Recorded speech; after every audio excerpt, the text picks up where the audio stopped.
hablar, yo voy a manejar siempre términos diferentes para decir variables cualitativas.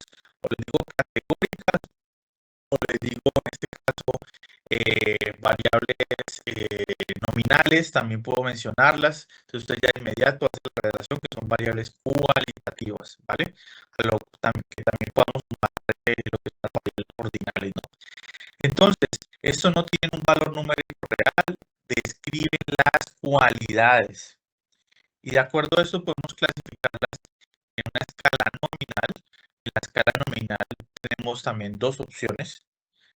La escala nominal no tiene un orden específico, por lo tanto yo puedo tener más de dos variables o, perdón, más de dos categorías en una misma variable. Por ejemplo, una variable que se llame grupo sanguíneo. Grupo sanguíneo tiene A, B y O. Estos son diferentes tipos de categorías dentro de la variable grupo sanguíneo, pero no hay un orden específico. A no quiere decir que es mayor que B o viceversa. Lo mismo tenemos, por ejemplo, para las variables que son dicotómicas. Entonces, cuando ustedes cuando yo les mencione acerca de lo que son las variables tipo dicotómicas, estoy haciendo referencia a que la respuesta es solamente dos categorías. Por ejemplo, si hago una pregunta de ¿qué sexo tiene usted? Masculino y femenino, ¿listo? O que les pregunte, por ejemplo, si solamente hay dos opciones, ¿cuál es el tipo de infección que usted tiene, viral o bacteriana? Entonces usted dice viral. O ¿usted comió ayer? Sí o no. Esos son variables dicotómicas nominales. Pero cuando hablamos de grupos sanguíneos, estamos hablando de que son más de dos categorías. Entonces estamos hablando de politómicas. ¿Qué es lo que tienen en común? Que no tienen un orden en específico. Entonces, repito, las nominales las podemos categorizar en dos grupos, clasificar, perdón, en dos grupos. El primero sería entonces variables nominales politómicas y el segundo las nominales dicotómicas. ¿Listo? Dentro de las cualitativas también tenemos ya las que sí tienen un orden, una jerarquía, un orden intrínseco. Son llamadas las ordinales. Ordinales como por ejemplo escala del dolor, leve, moderado, severo. Ahí sabemos que sí es importante el orden. Moderado no quiere decir entonces que es mayor que severo o menor que leve, porque sí está en su jerarquía. Lo mismo para el estadio de cáncer, lo mismo para el nivel socioeconómico. Entonces, estas sí tienen un orden a comparación de las nominales politómicas, ¿vale? Ya cuando hablamos entonces de variables cuantitativas, en variables cuantitativas, ya nosotros vamos a dividirlas en dos escalas. Una escala donde se maneja un cero arbitrario, donde cero no significa ausencia. Si yo digo cero temperatura, no quiere decir es que no exista la temperatura, ¿ya? Aunque sí sabemos que es ausencia de calor. Pero en este caso el cero es arbitrario, o también le dicen cero relativo. Entonces, si ustedes me hablan de escala de temperatura y me dicen, es que Yamil tiene el doble de temperatura que tiene Santiago, ahí es un error, porque el doble de temperatura es cuando usted está hablando de que existe un cero absoluto, pero en este tipo de escalas no existe un cero absoluto, ¿vale? El cero no es ausencia. ¿Qué ejemplos tenemos? Temperatura, grados centígrados, Fahrenheit, etcétera, y año de nacimiento, ¿vale? Entonces, esto va a ser supremamente importante. Usted cuando le dicen, es que tiene un año de nacimiento o que tiene 0.5 años de nacimiento, o sea, o dependiendo pues como mida la variable tiempo, pues acá en el año de nacimiento. Y la otra escala que sí tiene en cuenta el cero y que el cero sí es importante en el sentido de que si es absoluto indica total ausencia, es la escala de razón o proporción, donde tenemos entonces la presión arterial, la glicemia, el peso y la edad, ¿vale?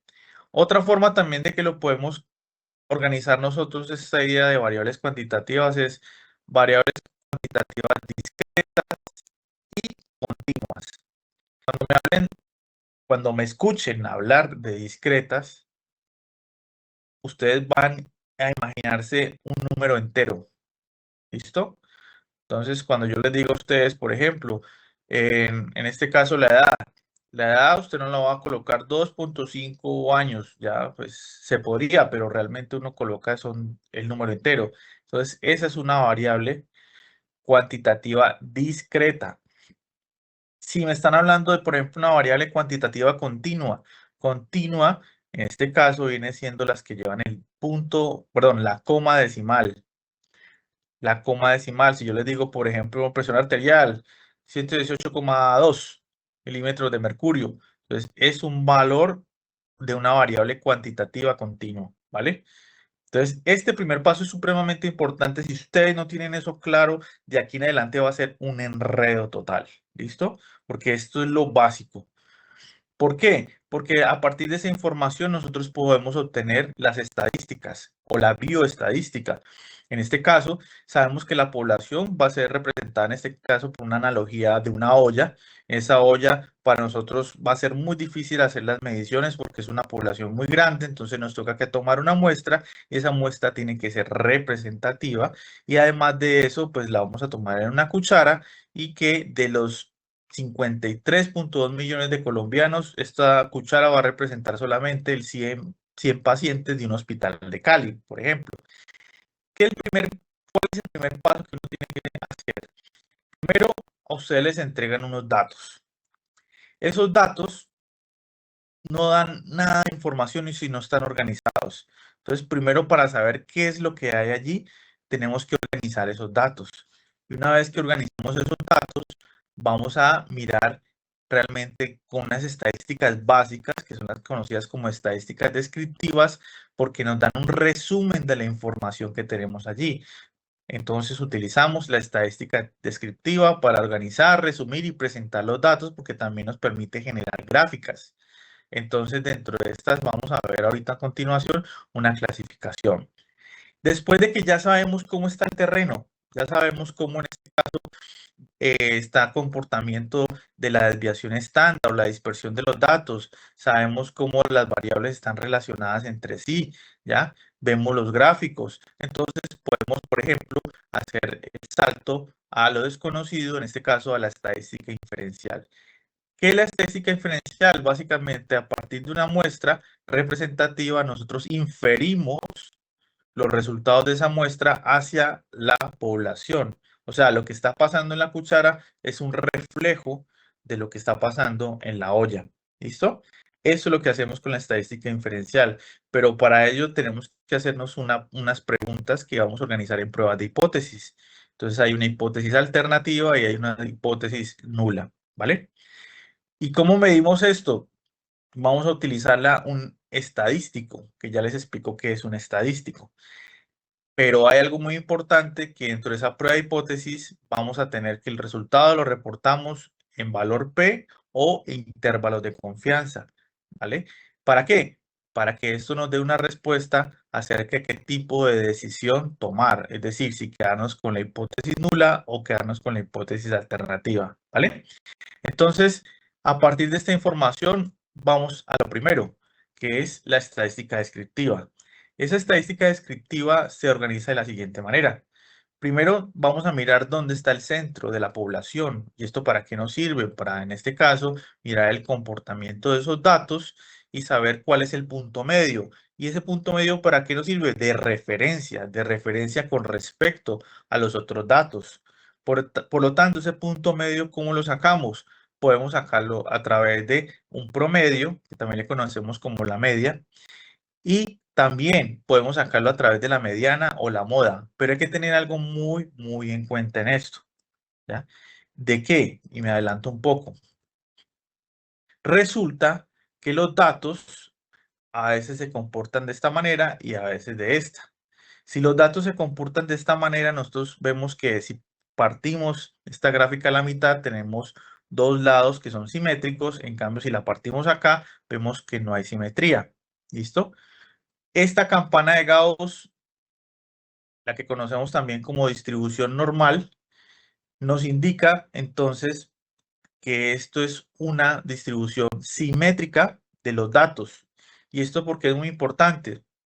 Van a ver que si ustedes no tienen esto claro, va a ser muy difícil qué tipo de estadístico tenemos que escoger, ¿ya? Es como, por ejemplo, Si a mí me llega entonces a un taller y yo soy en este caso un mecánico, un carro, un carro que es estándar, digamos que aquí pues puede ser una Toyota. Yo tengo las herramientas para manejar la Toyota. Entonces está dentro de la distribución normal, yo manejo las herramientas. Pero si a mí ya me llega un carro súper nuevo, un Tesla de última generación, y digo, uy, pero yo cómo voy a reparar este carro si no tengo las herramientas para hacerlo, porque las herramientas que tengo son para este, ¿vale? Entonces, por eso es muy importante saber cuál es el tipo de distribución, o en el ejemplo que les di, el carro que va a llegar, o yo tener las dos herramientas ya listas y saber que si me llega un carro que es normal, en Colombia, pues entonces ya tengo acá también las herramientas listas para reparación. Y lo mismo cuando me llegue un caso supremamente diferente, entonces voy a tener las herramientas listas, ¿vale? Entonces, para eso es muy importante que nosotros tengamos claro qué tipo de distribución tiene, si es una distribución normal o simétrica o es una distribución asimétrica, ¿vale? Entonces, de acuerdo a eso, la media o el promedio, la media, si volvemos acá, aquí en este punto coinciden. La media, la mediana y la moda son lo mismo. Entonces yo puedo decir la media de esta población es tanto, la mediana no me importa porque realmente las tres son iguales. En cambio aquí en la distribución asimétrica la cosa cambia. Yo no puedo mencionar la media porque la media es lo peor que yo puedo decir en una distribución asimétrica. Porque mire la media donde está por acá y la mediana está acá. La mediana sí se queda en este punto máximo alto. En cambio, vamos a ver que la media se desplaza, ¿vale? Entonces, un mal indicador para una distribución asimétrica va a ser la media. No nos va a servir, ¿ya? O sea, que es como si yo les dijera, voy a coger entonces una herramienta de aquí, de este cajón, que sirve solamente es para este tipo de distribución, la trato de utilizar acá, comete un error gravísimo, ¿vale? Comete un error gravísimo. Aquí realmente para este tipo de distribuciones nos sirve la mediana. Y otro valor que también se utiliza mucho es la moda. La moda puede ser, en este caso, como les mostré, una sola, el dato más frecuente, o a veces es bimodal o multimodal, es decir, que hay varios picos que aparecen en esa distribución de los datos.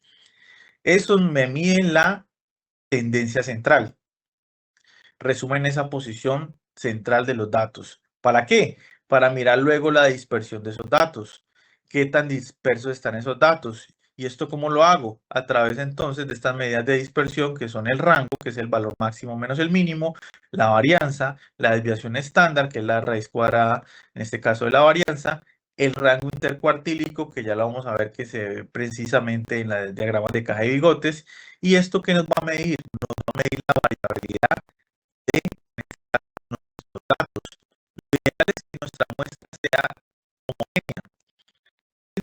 Homogénea, que yo voy a hacer un estudio, por ejemplo, de prebióticos o de probióticos en una población de mujeres, en este caso, en etapa reproductiva, y que hayan tenido ya hijos, para mirar entonces el desempeño, en este caso, en los probióticos para disminuir la resistencia a la insulina.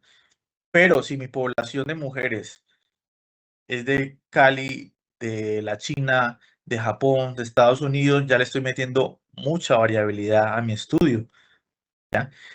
Si las edades son muy diferentes, también le meto mucha variabilidad a mi estudio. ¿Y esto en qué termina afectando? A una palabra que ustedes van a entender más adelante, que se conoce como potencia estadística. La potencia estadística es supremamente importante a la hora de sacar conclusiones. Si usted no tiene una buena potencia estadística, usted no puede decir de que, en este caso, el agua moja. Usted no puede decir que el agua moja. No, porque si la potencia estadística, a pesar de que el agua moja, si la potencia estadística no es la adecuada, yo no puedo dar esas conclusiones, ¿vale? Por eso la potencia estadística es muy, muy importante en esto. ¿Qué seguimos con esto? Ya hemos hablado de la simetría. Si tiene esta distribución, es una distribución simétrica. Si tiene esta distribución, es asimétrica, ¿vale? Entonces, si es asimétricas, hay dos opciones, o tiene la cola a la derecha o tiene la cola a la izquierda. ¿Listo? Estas distribuciones hay que hacerlas para los datos, para saber más adelante qué estadístico debe utilizar o qué herramienta debe utilizar. Lo otro que también vamos a ver, la punta de la distribución, si se mantiene en su lugar, vamos a hablar de que es una mesocúrtica o una curva normal. Pero si se concentran mucho los datos y se hace más grande la punta, entonces queda muy puntuda, vemos entonces que se conoce como leptocúrtica. ¿Qué significa que sea leptocúrtica? Que todos mis datos se encuentran concentrados en la mitad. Y si nos vamos al extremo contrario, platicúrtica, miren cómo es la forma es como aplanada. Eso quiere decir que mis datos están más dispersos. ¿Ok? Entonces, eso también tenemos que conocerlo. Perdón. Bueno, en cuanto a gráficos, dentro de la estadística descriptiva también entran los gráficos. Hay gráficos como los histogramas, que es para mirar la distribución de frecuencias, el diagrama de caja y bigotes, que es espectacular, porque nos permite ver muchas cosas que ahorita les menciono. Dentro de ellas los outliers o valores atípicos. También tenemos los gráficos de barras y de tortas y también tenemos los diagramas de dispersión. ¿Listo? Dentro de esto también entra la tabla de contingencia. La tabla de contingencia viene siendo, en este caso, una forma gráfica de evaluar dos variables o de asociar dos variables. Entonces tenemos una variable que colocamos acá arriba, que normalmente es el desenlace en columnas. Para los que no saben esto, recuerden que estas son las columnas que van verticales y las que van horizontales son las filas. ¿Listo? Perdón. Columnas, desenlace y en filas tenemos el factor de exposición. Supongamos que aquí dengue viene siendo un desenlace positivo y el desenlace negativo es que la persona no tenga dengue, o le podemos decir los sanos y los enfermos. ¿Ya? Entonces está la columna de los enfermos y está la columna de sanos. E incluso vemos al final algo que dice marginales de columna. ¿Qué son los marginales de columna? Los totales de las columnas. En este caso, total de enfermos, total de sanos. En el eje horizontal tenemos, en este caso, las filas, que son los factores de exposición. O puede ser el tratamiento también, dependiendo del diseño epidemiológico que escojamos. Este factor de exposición, aquí colocamos el positivo, o sea, los que se expusieron a ese factor, en este caso, por ejemplo, personas que tienen recipientes donde depositaron el agua o que se deposita el agua lluvias, y obviamente esto genera la aparición de estos vectores, la reproducción de los mismos, y así es también entonces la aparición de más casos de dengue. Y el otro va a ser el factor negativo, es decir, no expuestos, es decir, que no utilizaron o no tenían recipientes en su casa abiertos para la retención de agua. ¿Listo? ¿Qué se hace? Al final de cada fila tenemos también marginales, pero de filas, donde tenemos el total de expuestos, que sería toda esta sumatoria de esta columna, y el total de los no expuestos. Marginales de fila, marginales de columna, al final, cuando se suman todos en esta celda, van a dar origen a la población total del estudio. Entonces, esto va a ser muy importante cuando estemos hablando de las probabilidades. ¿Ya? Cuando yo diga, ¿cuál es la probabilidad de que la persona tenga dengue y que estuvo expuesto a colocar recipientes en su casa? Entonces uno se va hasta acá. ¿Ya? ¿Cuál es la probabilidad de que los que no presentaron dengue tenían el factor de exposición? Entonces vamos para acá. ¿Listo? Entonces, esta tabla de contingencias va a ser muy buena porque nos va a arrojar muchos datos informativos con respecto a la asociación entre ese factor y ese desenlace. Esto solamente se utiliza para variables categóricas, politómicas o dicotómicas.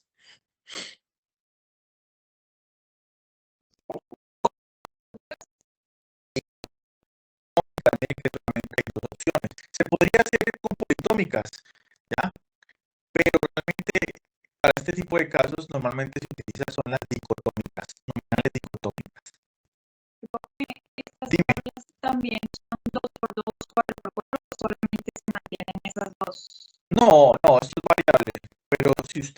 quiere complicarse la vida, las variables que utiliza como desenlace categórico van a ser 2 por 2, ¿ya? O si no las tiene, si usted las tiene politómicas, muchas veces no las convierte en dicotómicas, ¿vale? Por ejemplo, yo les doy a ustedes, muchos tienen el sistema ABO. Son 4 opciones, A, B y o 0. ¿Cómo quedaría dicotómica?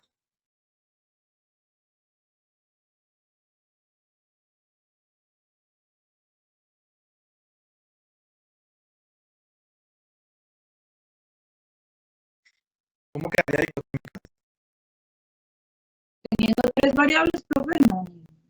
No, solamente dicotómica son 2. No, pero Pues no, poniendo... no, recuerda que es una solamente son 2 variables, o sea, variables es esto, Sí.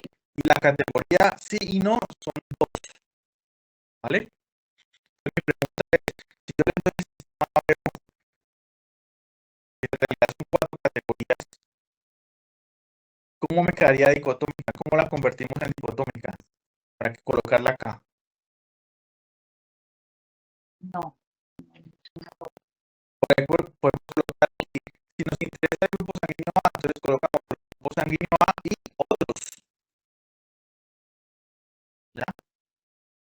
O podemos, por ejemplo, la que son la clasificación del índice de masa corporal, normal, sobrepeso, obesidad, obesidad mórbida y bajo peso. ¿Cómo la volvemos dicotómica? Para desenlace. ¿Cómo la volvemos dicotómica? ¿Cómo quedaría dicotómica? O sea, en una sola sumarle más de 2 categorías. No, no, si tengo, por ejemplo, en este caso, el índice de masa corporal, ¿cómo la reduzco solamente a 2 categorías? ¿Cómo la reduzco para ponerla acá? Como una dicotómica. ¿Cómo quedaría? Entonces la pregunta es, a mí me interesa son los obesos. Los obesos me interesan, entonces ¿cómo quedaría? Como agruparlos el mayor de tanto índice corporal y menor. No, yo lo voy a decir categórico, no lo voy a decir por número. Categórico. La escala son, o puede ser otra forma, ¿cuál sería? Por ahí mismo.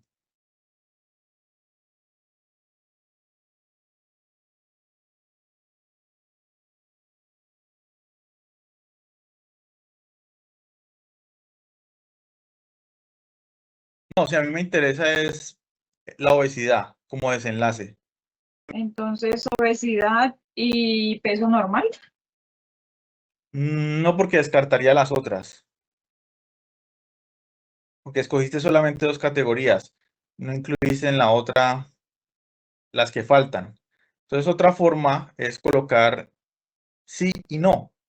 Obesidad aquí, sí, obesidad, no. ¿Listo? Entonces, miren que muchas veces jugamos con todas esas variables, incluso las variables cuantitativas las podemos convertir en dicotómicas, ¿ya? Pero al hacer esa transformación de una variable cuantitativa como la presión arterial, que la podemos decir, presión arterial por encima de 180, sí, presión por debajo de 180, no. ¿Listo? Mire que la volvimos dicotómica. Pero al hacer eso perdemos mucha información porque una escala cuantitativa de tipo variable continua tiene mucha información, ¿vale? Esa información viene siendo el orden que importa allí, importa también el cero, ¿ya? Entonces toda esa información se va haciendo más difícil, ¿listo? Entonces esta tabla me sirve, es para variables dicotómicas, que es una 2 por 2. ¿Puedo hacer una 2 por 3? Puedo hacerla. ¿Puedo hacer una 3 por 3? La puedo hacer, ¿ya? Pero la mayoría de estudios normalmente para las variables categóricas, cuando el desenlace es sí o no, entonces utilizamos esta tabla de contingencia de 2 por 2. ¿Listo? Profe, y entonces, ¿cómo hacemos que si el desenlace es una variable cuantitativa? Ah, pues si es una variable cuantitativa, esta información o la convertimos a dicotómica o en este caso la evaluamos, por ejemplo, a través de una regresión, ¿ya? a través de otras técnicas estadísticas. ¿Listo? Entonces, para que lo tengan en cuenta, ¿vale? Seguimos en la parte de estadística descriptiva. Profe, una pregunta. Dime. ¿Estás con el puntero o no lo estás utilizando? Es que no aparece. Ah, pues pucha, no lo había caído en cuenta. Listo. ¿Ella lo ve? Sí, gracias. Listo, vale. El gráfico de barras. En el gráfico de barras, ¿qué tipo de variable colocamos ahí? Son variables que electrónica, ropa, hogar, juguetes, ¿eso qué son? ¿Qué tipo de variables son?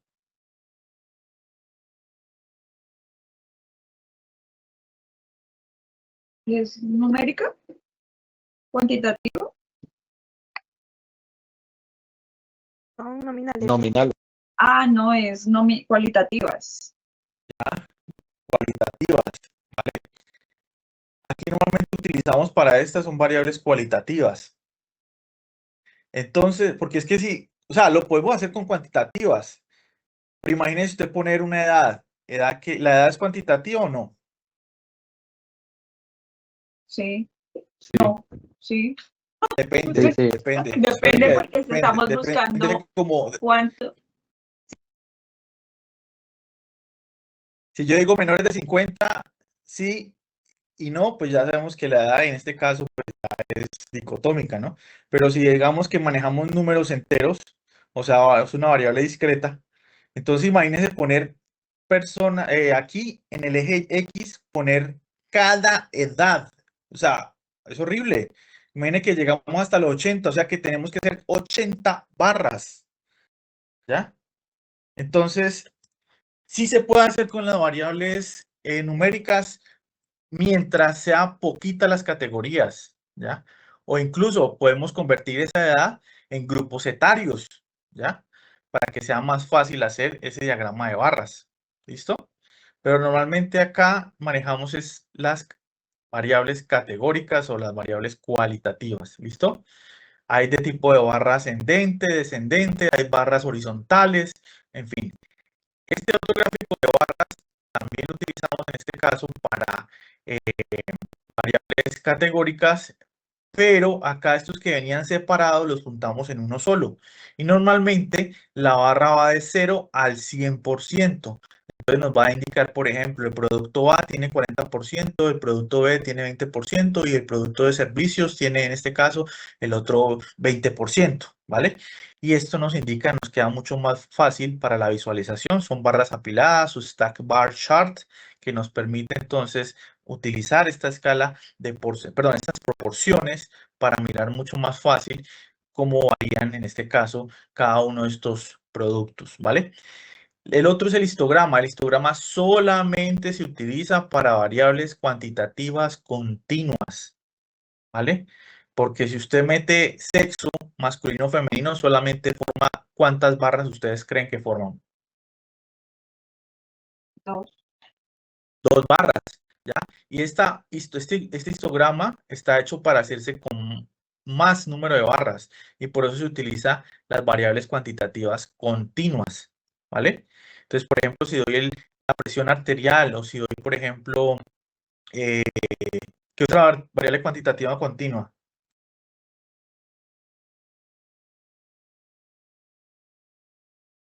Estrato socioeconómico, edades. No, cuantitativa continua. La temperatura podría ser. Sí, Podría ser la temperatura. Cuando digo cuantitativa, digo esta parte, si usted no la maneja, ahí se está viendo. sí, profe. Si esta parte usted no la maneja de lo que son las variables, de aquí en adelante va a ser un enredo, ¿ya? Pero les digo que esto es supremamente, que sí o sí tienen que memorizarse y tener que interpretar. Si yo le digo a usted presión arterial y se las doy en decimales, usted dice, ah, es una variable cuantitativa continua, ¿ya? De inmediato tiene que hacer la asociación, ¿listo? ¿Por qué? Porque cuando estamos aquí en la parte de los gráficos, cuando usted seleccione, el gráfico no lo puede hacer porque es que queda bonito para el dato, no. El gráfico se hace de acuerdo al tipo de dato que usted tenga y ese tipo de datos depende del tipo de variable que usted tenga. Por ejemplo, sexo, usted lo haría, pero un diagrama de barras, o lo podría colocar así, pero no podría colocar para un histograma una variable como sexo, ¿vale? Variables cuantitativas continuas para el histograma. ¿Y qué mira uno con este histograma? Miren la forma. Si vamos uniendo los puntos centrales de las barras, nos van a generar una distribución como las que vemos acá. Entonces, ¿qué miramos ahí? Miramos también la distribución de los datos. Y miramos que si son simétricos o si son asimétricos, ¿vale? Entonces, miren la importancia del histograma. El otro que solamente se utiliza para variables categóricas, porque obviamente pasa lo mismo que acá, si colocamos una variable cuantitativa continua y son 100 datos, pues nos va a quedar ese pastel cortado en 100 partes y es imposible de interpretar. Entonces, acá ustedes tienen que utilizar variables categóricas y el máximo de categorías o en partes que se debe generar este pastel o este diagrama de sectores o este pie chart es de máximo de 4 a 5 categorías, porque si lo hacen más de esas separaciones, esto va a quedar horrible. Entonces, para eso más bien paso a uno de barras, pero máximo 4 o 5 sectores va a tener este pie chart. Lo que es supremamente ilustrativo, da mucha información, es el diagrama de caja y bigotes, o en inglés que van a conocer como box plot. Ese box plot va a tener un eje X y un eje Y.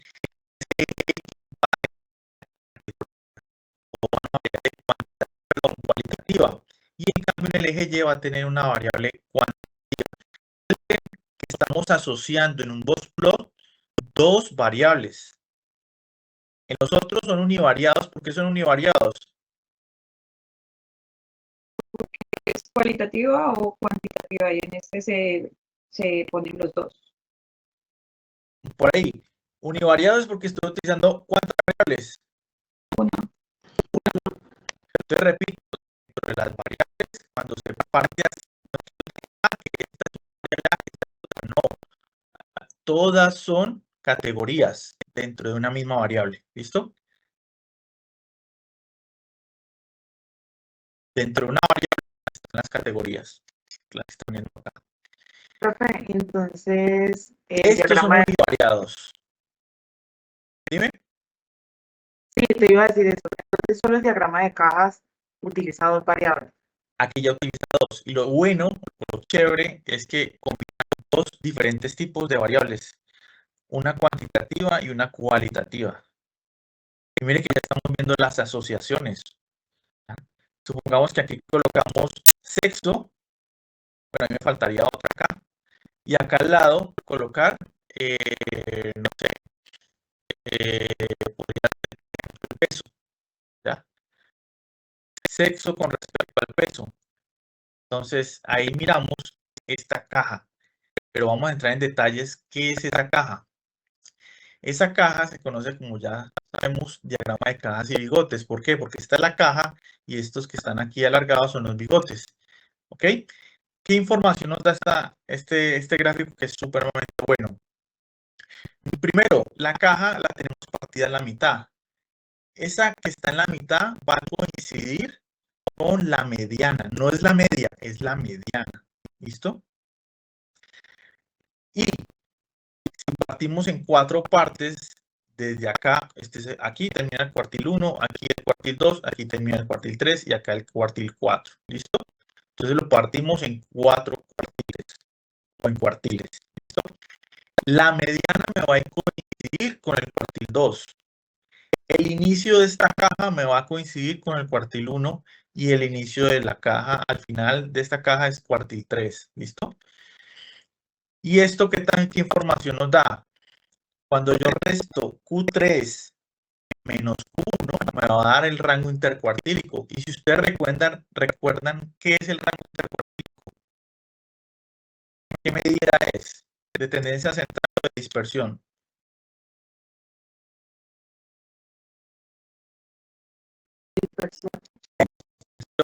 De dispersión de los datos. ¿Qué es de dispersión? ¿Qué significa que sea de dispersión? ¿Para qué me sirve saber este dato de dispersión? Pues indica qué tan separados están los datos de la mitad central de un conjunto. Correcto. Y si están muy separados, ¿qué me indica? Que están muy, ¿qué?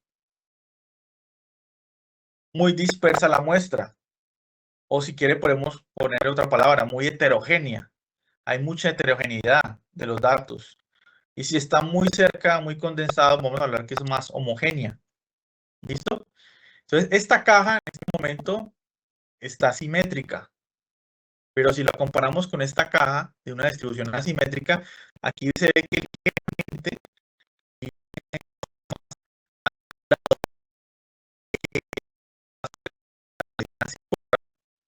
por lo tanto, lo que estamos viendo en los plot, estamos viendo no solamente cuadriles, también viendo cómo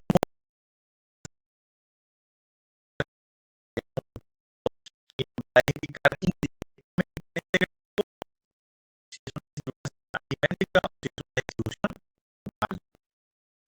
Y además dice que si esto está muy alargado o si este rango está muy alargado, pues está muy disperso. O que los datos, si están más corticos, están muy condensados. La información más de esto, que también sacamos aquí, con estos bigotes. Los bigotes, esto inferior, acá, el cuadrático menos 1.5 por el cuadrático inferior. El inferior, al igual que el superior, de 1 a 3 y se suma al cuadrático restante, se suma el 1.5 para marcar nuestro límite de nuestros datos. Y si hay punticos por encima de estos límites, nos va a indicar que son valores estáticos. Por ejemplo, estamos midiendo acá la presión arterial. Entonces, cuando estamos midiendo la presión arterial, resulta que tenemos un límite de datos dentro de nuestro conjunto de información que tuvimos, que fue 120 milímetros de mercurio, que está de 240. La pregunta que yo me tengo que hacer es que 140 es un error de identificación o esto es compatible con la vida. Es decir, vamos que un paciente nos hizo la medicación, pues fue el único valor que encontramos que sí estaba a 140. Entonces, esa es la pregunta que tenemos que hacer. ¿Fue un error de identificación o si es compatible con la vida? Si tiene ese punto solar, si es algo lógico o no. ¿Por qué? Porque tenemos que tomar decisiones con respecto a sus solidarios, o quitarlo o dejarlo, y si lo dejamos, eso va a influir en nuestros análisis, ¿vale? Entonces, miren, toda la información que hemos sacado de este plot o de esta caja de bigotes, reemplazar partículas, miramos la dispersión, miramos los límites inferiores y superiores, miramos los valores atípicos, miramos la mediana, miramos si hay una distribución simétrica o asimétrica, miramos los cuartiles. Si yo les digo, por ejemplo, a ustedes, encontramos entonces que el cuartil 3 este percentil representa percentiles y lo divido en 5, aparece esta distribución. El cuartil 3 es el percentil.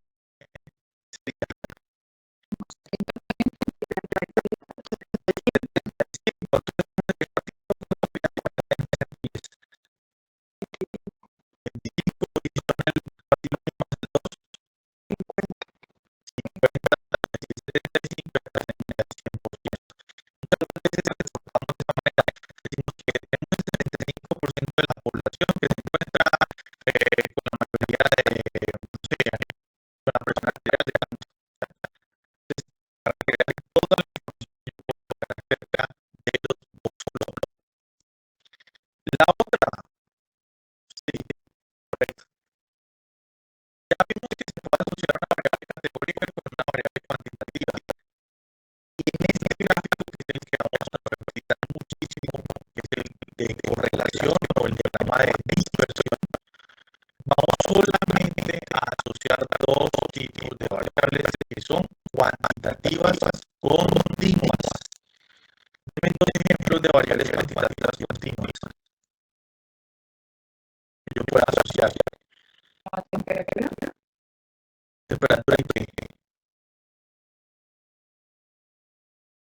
Eso. temperatura y peso o la edad.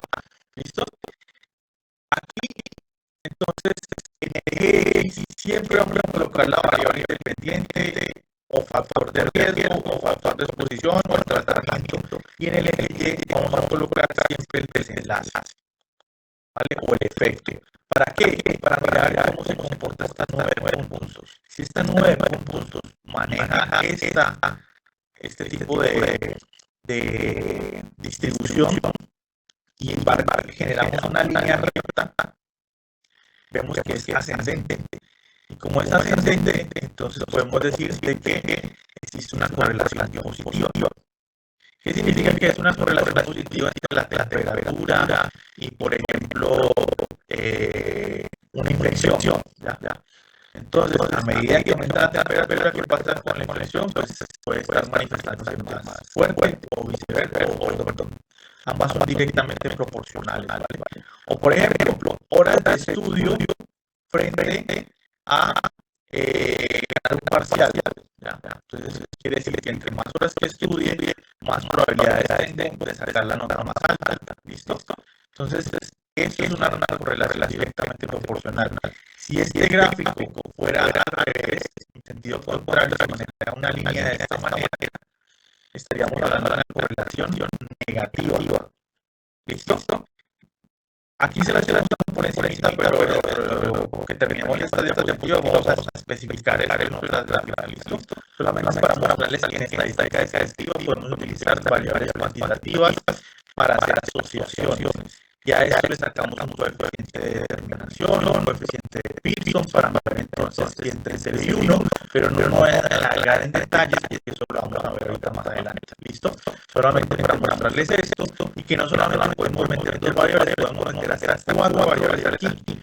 Dos tienen que ser cuantitativas continuas y el resto sí pueden ser categóricas. Por ejemplo, podemos colocar la variable categórica que es el sexo, que es el color. Los que están en naranja es el sexo masculino, los que están en azul es el sexo femenino. El tamaño, entonces podemos colocar en tamaño los que habitan principalmente en Cali, entonces están los que habitan en otra ciudad, entonces vemos cómo cambia de triángulo a círculo, ¿vale? En fin. También podemos hacer lo que se llama optimización, donde lo más bajito que encontramos aquí es donde se encuentra la mayoría de puntos o de datos, y esto nos va a decir que es el punto óptimo. Pero esto lo utilizamos más que todo en ingeniería química para encontrar los puntos óptimos para nuestras variables, y en este caso pues pueden sacar el mejor rendimiento. Pero bueno. Los mapas que también ustedes van a hacer es el mapa coroplético. Este mapa coroplético que se coloca, cada uno de estos colores va a representar en esta escala una intensidad, una frecuencia de números. En este caso, por ejemplo, digamos que estamos hablando de la tasa del desempleo.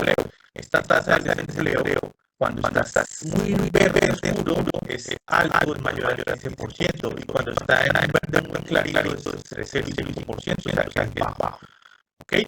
Entonces, esto nos va a permitir generar diferentes tipos de degradaciones o degradados también de los colores para poder determinar, en este caso, las frecuencias. La otra forma, no solamente puede ser por colores, también puede ser en este caso por burbujas, tamaños de las burbujas, para, por ejemplo, poblaciones. También tenemos la densidad de puntos, también tenemos el mapa de calor para ver está más concentrada una población. ¿Ya? O también tenemos el mapa de flujos, tenemos los flujos migratorios, y todo eso nos va a ayudar en el mapa coroplético. Hay mapas más avanzados, más visualizaciones avanzadas. Por ejemplo, el tree map o el mapa de árbol. Esto lo utilizamos para variables categóricas globales, Norteamérica, Europa. O sea, simplemente me está mostrando aquí que en Norteamérica es más 20, ya. Si vemos que es una enfermedad dengue en determinados tipos de localizaciones geográficas, vemos que el dengue se encuentra más en Norteamérica, por decir un ejemplo. El otro diagrama, que es el SASA, el córtex y la aluvial, permite relaciones entre variables. Entonces tenemos solar, hogar, industria, transporte, eólico y fósil. Son las fuentes de energía, tanto final. Entonces vemos que la solar se utiliza en hogar, también hay unas que se utilizan para el industria y para transporte. Y ahí vemos las relaciones que tiene. Lo mismo hacemos con el diagrama de aportes, en este caso pues utilizamos mucho la parte genómica, proteómica, para relacionar genes, este gen, relacionar otro gen, otro con otro, entonces para ver las interacciones. Y este diagrama aluvial parece el pero no vamos a utilizar solamente dos variables y dos categorías, sino que vamos a ver que hay tres opciones diferentes en las cuales vamos a mirar también cómo se relacionan entre sí. El otro gráfico más completo, aparte del boxplot, es el diagrama de Euler. Entonces, aquí ustedes ven lo diferente del boxplot, es que aparece como una forma que es una densidad. Esa densidad de polígonos es aquella que nosotros vemos. Es esta misma. O esta misma. O sea que es mucho más explicativo porque ya me está dando la forma. Según esta forma que ustedes están viendo acá, es una distribución simétrica o simétrica. Asimétrica, correcto. Muy bien. El otro polígono de frecuencias, esto lo utilizamos principalmente en el histograma le colocamos estas líneas, utilizando unos puntos centrales, y con esto entonces miramos cómo es el comportamiento, que es justamente para mirar esa asimetría o asimétrica, y también lo podemos utilizar, por ejemplo, cuando vamos a mirar temporalidad.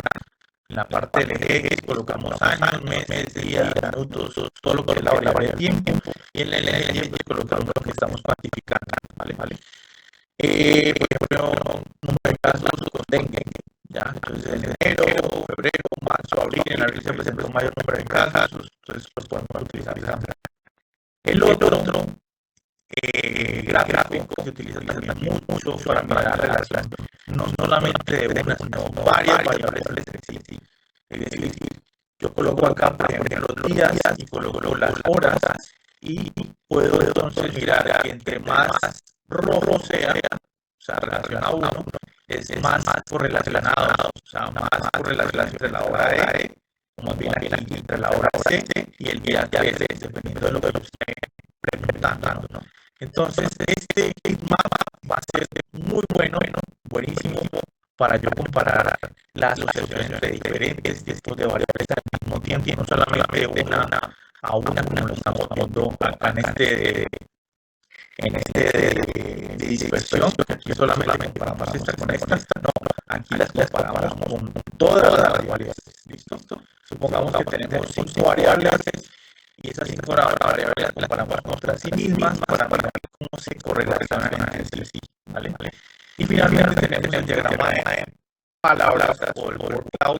Ese word cloud es muy bueno, por ejemplo, cuando estamos haciendo análisis bibliométricos, donde miramos, por ejemplo, cuáles son las tendencias, o si les interesa mucho, por ejemplo, la parte del marketing, entonces vamos a mirar las tendencias de las palabras que, en este caso, en nuestro sitio web la gente está buscando más. En este caso puede ser datos, análisis, visualización, o si yo soy una empresa en la cual, en este caso, estoy dando un curso online, quiero saber entonces qué es lo que ponen la gente, la mayoría en el buscador, para yo entonces generar mis cursos, etcétera. Una prolongación de este mapa es cuando le colocamos estas llaves. Y estas llaves las conocemos como endogramas. Esto nos permite un agrupamiento jerárquico.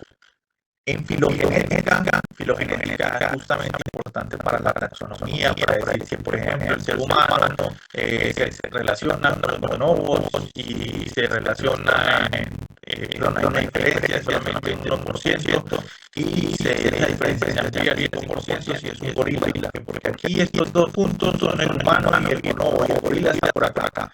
¿Ya? Entonces, este tipo de análisis filogenético se podría hacer también con un dendograma, con un heatmap que tuviera asociado estos dos dendogramas donde nos indican clústeres de agrupación, ¿vale? Pero no se preocupen que esto igual, estos son datos más avanzados que nosotros utilizamos mucho en genómica, en proteómica y en otro tipo de estudios genómicos, ¿vale?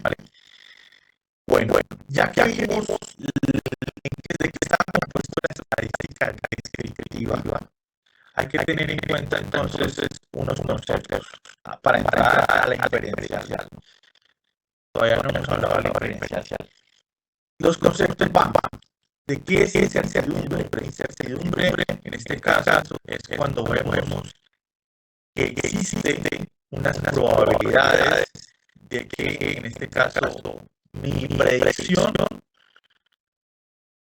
tenga un error. Voy a hacer una predicción de que mañana va a llover. Mi predicción va a ser del 80% de que llueve. Y el 20% que es, es el error, es mi incertidumbre. ¿Listo? ¿Cuál es la probabilidad de que Esteban gane el parcial de epidemiología clínica? La probabilidad es del 50%. Pero tiene otro 50% que es la incertidumbre. ¿Vale? Entonces, la incertidumbre es justamente ese error que yo le pongo, porque yo puedo dejar que sea un error de dos tipos. Un error sistemático o un error por el azar. Si es un error por el azar, Esteban estudió todo lo que tenía que estudiar para el parcial de epidemiología clínica, pero justo ese día le pasó que llovió demasiado y no pudo llegar a la clase. Eso fue un error aleatorio. No se lo esperaba él, no se lo esperaba nadie. ¿Ya? El otro error que sí depende de él es estudiar. Entonces, a ese error se llama error sistemático, porque va a depender de, en este caso, de la persona que haga el análisis y va a depender de los instrumentos que tenga. Ese sí es un error grave, por eso se llama error sistemático. Y en cualquier estudio, este error se tira todo el diseño. Entonces, este error sistemático es conocido como sesgo. Y aquí en adelante, si yo digo sesgo, ustedes tienen una experiencia en error sistemático. Y como ya lo tienen listo, asociado a que lo comete una persona, lo comete un instrumento, ya saben que ese es error que no se puede cometer. ¿Listo? Dime. Pero eso se puede detectar como tal o solamente sale pues que hubo una error o se puede detectar qué tipo de sesgo es. Sí, se puede detectar. Por ejemplo, si usted hace un diseño epidemiológico, todavía no vamos allá, digamos que un diseño epidemiológico de estudios observacionales. En los estudios observacionales no hacemos intervención, solamente miramos la población, miramos cómo se comporta, y esto lo hacemos, por ejemplo, vamos a medir las personas, cómo es que en Colombia o en Cali, o los estudiantes de epidemiología clínica, cómo es que dentro de 5 años vamos a ver quiénes son obesos y quiénes realmente mantuvieron su peso o disminuyeron su peso. Entonces vamos a observarlos en ese lapso de tiempo. ¿Ya? Nosotros no vamos a intervenir, simplemente vamos a observarlo de manera periódica. ¿Listo? En ese tipo de estudios puede haber, por ejemplo, que usted vaya a recolectar la información y si esa información que se recolecta le pregunta a usted a la persona, venga, dígame el día exacto que usted inició el tratamiento o que usted está tomando su medicamento para la memoria, y entonces esa persona se dice o no sé o se inventó un dato. Ahí tenemos un sesgo que se llama sesgo de información. Lo que quiero decir con esto es de que a veces no, en todos los estudios epidemiológicos que vamos a ver, van a haber implícitos los diferentes tipos de sesgos. Y estos sesgos ¿qué impacta? ¿Qué impacta? ¿Qué es lo importante que yo les hablé ahorita? ¿Qué impacta este sesgo? ¿La qué? Algo estadístico que les dije. La potencia estadística. ¿Ya? Impacta la potencia estadística. Pero usted puede... Su diseño tiene un error inherente, tiene unos sesgos inherentes, pero usted, en este caso, puede, ¿cuál sería la palabra? No eliminarlas, pero sí controlarlas. Entonces, al controlarlas, usted, por ejemplo, puede hacer un muestreo aleatorio, ¿ya? Puede hacer, en este caso, también un alfa, que ahorita lo vamos a ver, del 5%, o aumentar la potencia estadística en un 20%, en un 80% o un 85%. Entonces, todo esto uno lo va ajustando. Pero lo que quiero mencionarles acá es que esa incertidumbre viene de dos maneras. Una que puede ser un error aleatorio, que es mala suerte. Y por otro lado, ese error sistemático que es el que yo debo controlar, ¿ya? Pero si es inherente del diseño, pues entonces yo tengo que hacer todo lo posible, mejorar la potencia estadística con un tamaño de muestra adecuado. Y bueno, no me adelanto porque eso lo vamos a ver ya a continuación. ¿Listo? Bueno, lo otro que tenemos aquí muy claro es la parte de la inferencia. La inferencia es simplemente a partir de una población tomamos una muestra y lo que hagamos con esta muestra o resultado, que esta muestra que es representativa, pues se dice que es representativa porque si aquí da, por ejemplo, que estamos viendo la diabetes en los estudiantes de epidemiología clínica y nos dio entonces entre los varones entre 18 y 25 años nos presentan en este momento una obesidad mórbida en este grupo, entonces eso representa toda la población de estudiantes de medicina. ¿Ya? Esto quiere decir que es representativo y por eso hay que tener mucho cuidado el diseño y que todo lo hagamos correctamente porque a veces vamos a dar malas inferencias de la población. Lo importante, la validez interna y externa. Validez quiere decir de que, por ejemplo, si yo hago un análisis, otra persona dentro de mi grupo lo vaya a hacer que le dé lo mismo. Supongamos que estamos haciendo una revisión sistemática y en la revisión sistemática nos toca que buscar artículos. Nos toca que buscar artículos, filtrarlos y nos da un total de a una persona le da 20 y a la otra persona le da 25. Entonces ahí vemos que hay un error entonces, en el proceso porque la idea es que dieran la misma cantidad de artículos que fueran los mismos. Entonces para eso es importante la validez externa de que en mi diseño sea repetible o sea reproducible si lo hace otra persona. Validez externa es que ya no solamente lo van a hacer, usted hace el protocolo de su revisión sistemática y usted le dio bien, pues chévere, pero si llega otra persona de otro país y ya sigue el protocolo al pie de la letra que usted diseñó y le da otra cosa, y dice, uy, puede que tenga validez interna, pero validez externa ese protocolo no lo tiene, ¿vale? Entonces por eso es muy importante. A veces de qué depende esa validez externa, a veces, por ejemplo, pues nosotros desde el punto de vista epidemiológico, depende muchas veces de la variabilidad genética. No es lo mismo un protocolo para una persona de Colombia que un protocolo para gente de Europa, para gente de Asia, etcétera. Ya. O si estamos aplicando una guía clínica, ya no es lo mismo, porque esa variabilidad genética, variabilidad también en la parte de los estilos de vida, todo eso va a afectar que muchas veces no se tenga esa validez externa, pero lo ideal es que siempre la haya. Bueno, ya casi acercándonos a la parte de inferencia estadística, porque necesitamos conocer esos conceptos de sesgo, ya saben qué es el sesgo. Entonces, vamos a hablar acerca de que ustedes, como son médicos, lo que van a hacer de aquí en adelante es mirar qué es lo que tiene su paciente y hacer un análisis de inmediato de su probabilidad de que tenga una enfermedad. A esa probabilidad o sospecha inicial, usted se llevó a leer la historia clínica, hizo la anamnesis, se le midieron en este caso unas variables basales y dice usted, este paciente posiblemente tiene dengue, ¿ya?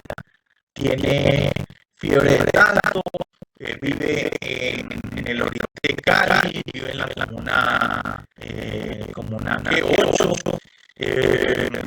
posiblemente tenga algo allí o están haciendo ustedes una sospecha. Esa vamos a llamarla la probabilidad. ¿Por qué se llama probabilidad? Porque usted está arrojando un número, pero tiene una probabilidad del 20%, del 50% o del 60% de que sea tal enfermedad. Pero como usted no está 100% convencido, entonces usted manda una prueba clínica, esa prueba clínica, esa intervención que ya estamos hablando de epidemiología clínica.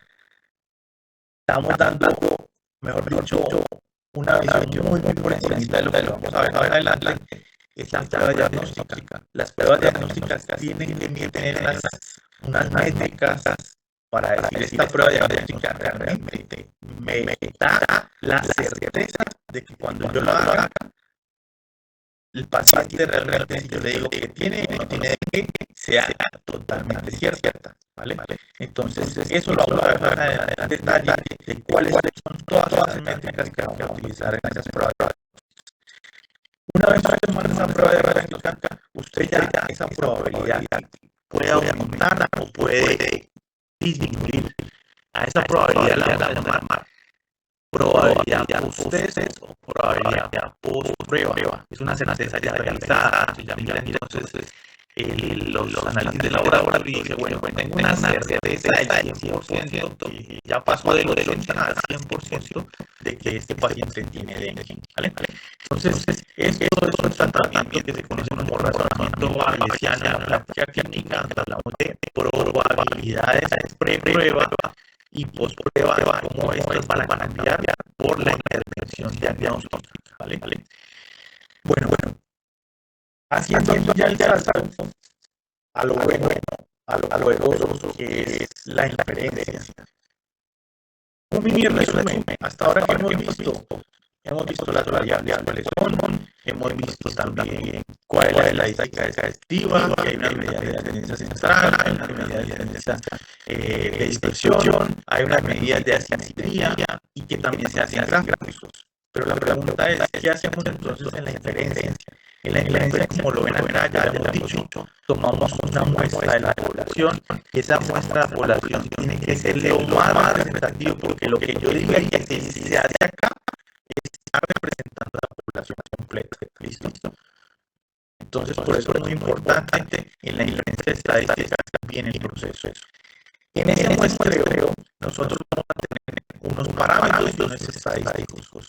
Entonces yo les decía, sí, es que cuando digamos una prueba que si es simétrica, entonces ahí mira cuál es el estadístico que utilizamos. El estadístico que son, pues el estadístico son los derivados que están en la muestra de los parámetros. ¿Qué son los parámetros de la población? La media poblacional, la desviación estándar poblacional y la proporción poblacional. Miren que estos símbolos son los símbolos griegos, sigma, mu y pi. Y en cambio, acá son latinos, ¿no? Que es el promedio muestral, la media muestral, la desviación estándar y la proporción muestral o la de las probabilidades, ¿vale? Entonces, miren cómo pasamos entonces de un parámetro a un estadístico. El estadístico, ¿para qué lo utilizamos? Para estimar ese parámetro.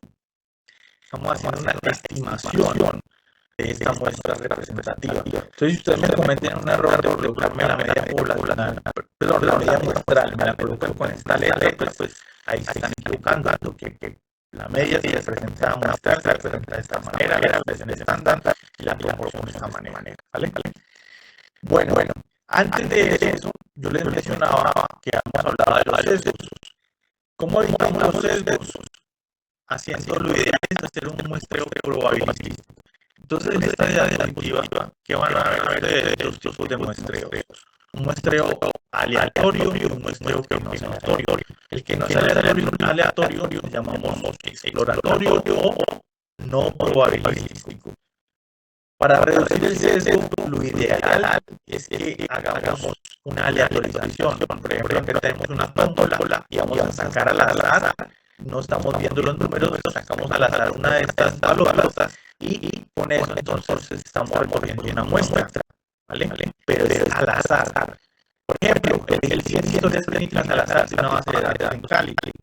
Esto es una muestra aleatorio simple. ¿Y qué disminuye? Disminuye el sesgo. ¿Vale? El otro que sigue es el sistemático, también es probabilístico, pero esto ya no se hace metiendo la mano al azar, sino que simplemente se coge una lista de los pacientes y dice, bueno, cada 3 pacientes lo tomamos para que entren en el grupo control y el resto vamos a ir mirando cada 5 pacientes para que vayan al grupo del tratamiento, por ejemplo, ¿vale? Entonces estamos 1, 2, 3, aptos para el grupo control, 4, 5 aptos para el grupo de tratamiento, ¿vale? El clasificado que es, aquí lo utilizamos muchas veces cuando existe o podemos tener un error en la parte del balance de clases. Desbalance de clases quiere decir que va a haber, por ejemplo, más hombres que mujeres en mi muestra, entonces es mejor que estén igualados. Por eso entonces es mejor hacer el análisis en estratos separados, es decir, un estrato va a ser hombres y por el otro va a ser mujeres y hacemos el análisis. O hacemos un grupo, una muestra de jóvenes y otra muestra de adultos con respecto, por ejemplo, a un estudio de diabetes. A eso lo vamos a estratificar, es decir, generar subgrupos y por conglomerados. El estratificado de conglomerados pareció el estratificado, sin embargo, ya se habla de zonas geográficas más extensas. Entonces podemos hacer una partición o una estratificación, pero ya en zonas como, por ejemplo, barrios, escuelas, comunas, incluso también ciudades, para hacer ese muestreo, ¿vale? Entonces, por ejemplo, de Cali queremos hacer un estudio, pero en ese estudio no vamos a coger todas las comunas. Entonces vamos a coger 3 comunas a la tasa y vamos a testear a todos sus habitantes. Ese es por conglomerados. El no probabilístico es el que toca porque toca. Es decir, en este caso, supongamos que tengamos una enfermedad rara. ¿Alguien me puede decir que la definición de una enfermedad rara? O enfermedades huérfanas, enfermedad rara, ¿qué es eso? enfermedades que no tienen foco investigativo ni fundamento. Tienen foco investigativo, pero no hay fundamento. Pero hay una característica en el número de la población. Son pocas las personas que tienen esas enfermedades. Son más raras. Exacto, hay unas que son supremamente raras. Entonces ahí yo puedo hacer un muestreo aleatorio simple. En Cali. ¿Puedo hacer un muestreo aleatorio simple? No. Me toca trabajar con lo que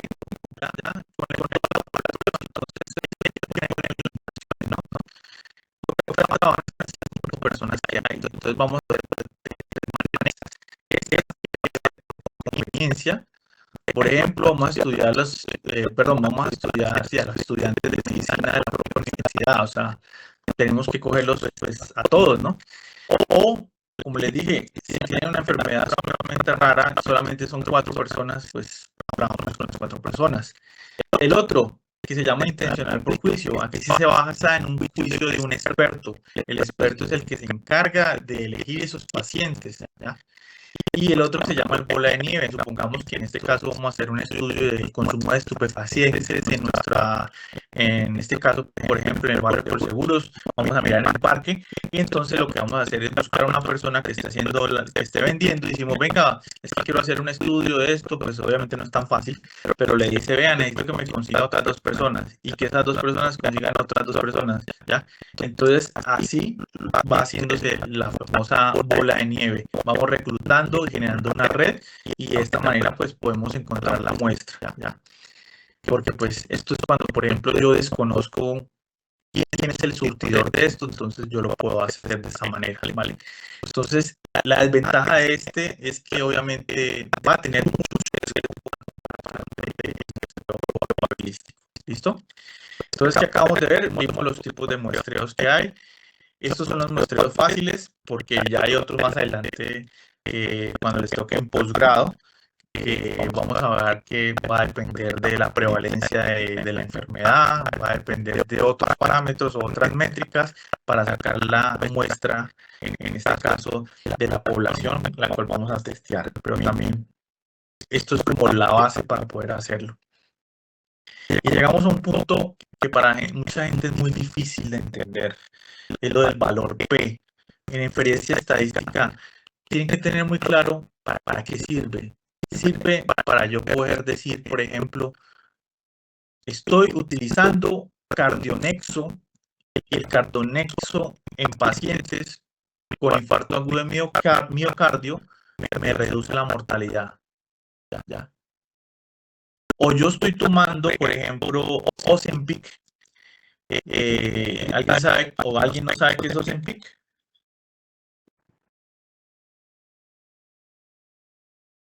Ya todos saben que es Ozempic.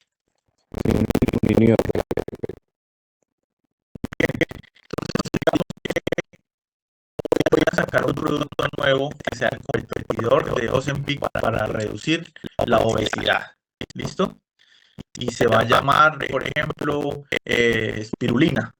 Entonces la espirulina la voy a vender, pero necesito hacer el tratamiento y hacer el análisis de ensayo clínico aleatorizado para poder entonces, en este caso, decir de que sí funciona con respecto a los Ozempic o no funciona o funciona igual, ¿vale?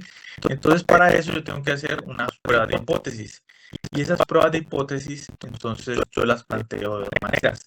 La primera, La primera es la hipótesis nula. En la hipótesis nula ustedes siempre van a tener en cuenta ahí que es donde no hay efecto. Esta como investigador no es la que yo estoy buscando. Yo estoy buscando es la alternativa. La alternativa es la que sí hay un efecto.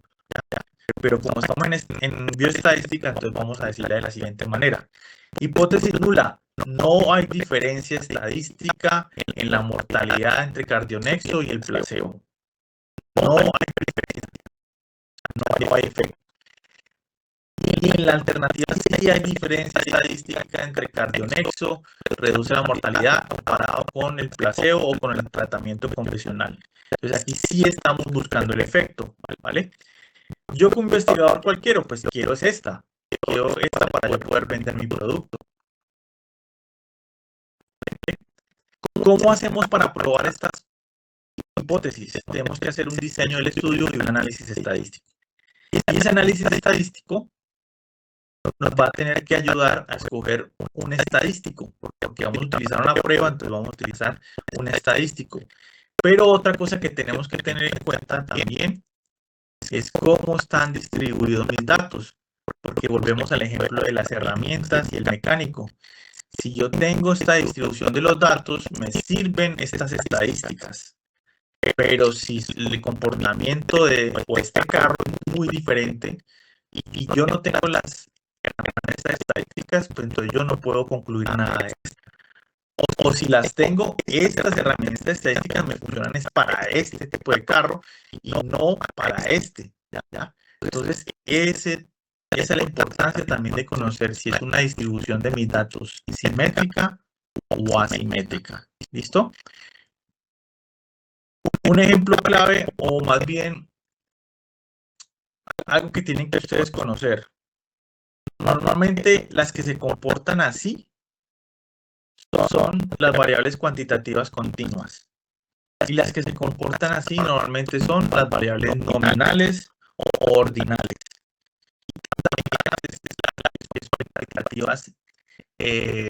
Cuantitativas discretas, o sea, números enteros.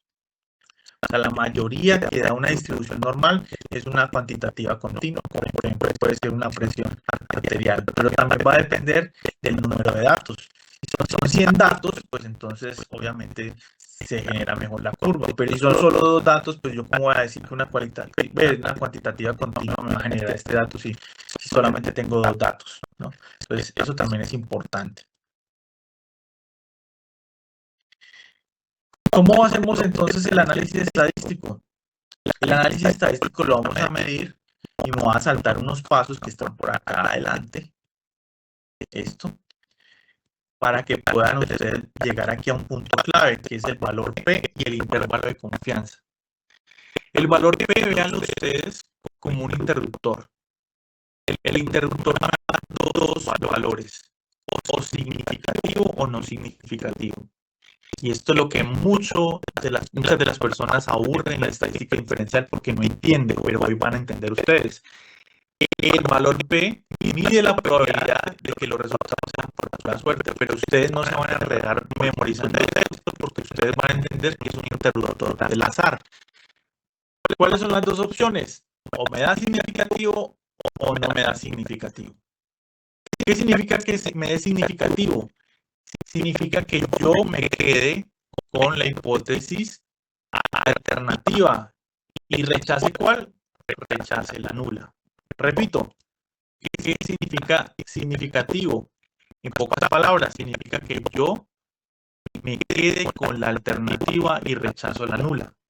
Si me quedo con la alternativa, ¿qué quiere decir? Uy, hago el golazo, porque entonces mi fármaco CardioNexo sí hay una diferencia significativa y por lo tanto entonces va a reducir la mortalidad a 30 días en pacientes con infarto agudo de miocardio, que eso es lo que yo estoy buscando. Pero la otra opción que dice, la otra opción me dice no significativo. ¿Qué significa que sea no significativo? ¿Con qué opción me quedo? Ah, pues me quedo con la nula. ¿Y qué me dice la nula? Que no hay diferencia, o sea, que no hubo efecto del CardioNexo. ¿Quedó eso claro? ¿No podría repetir, por favor?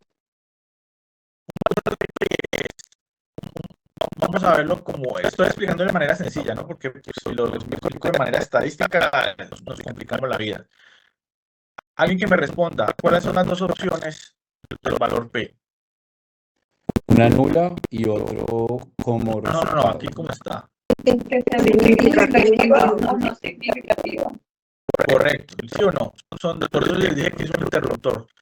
O me da esta o me da esta.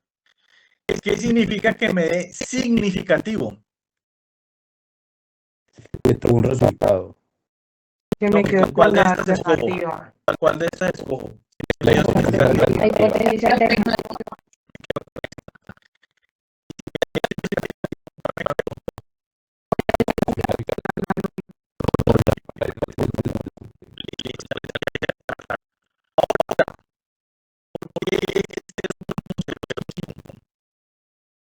Este 0.05, si lo pasamos a porcentaje, ¿cuánto es?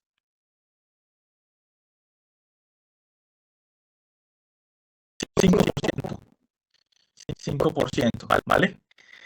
Ese va a ser nuestro sesgo. O no, perdón, nuestra incertidumbre. ¿Se acuerdan qué era incertidumbre?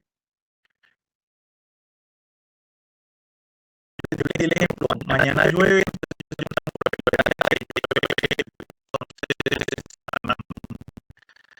va a llover a mitad del día en un 80%, entonces tengo una incertidumbre del 20%, ¿ya?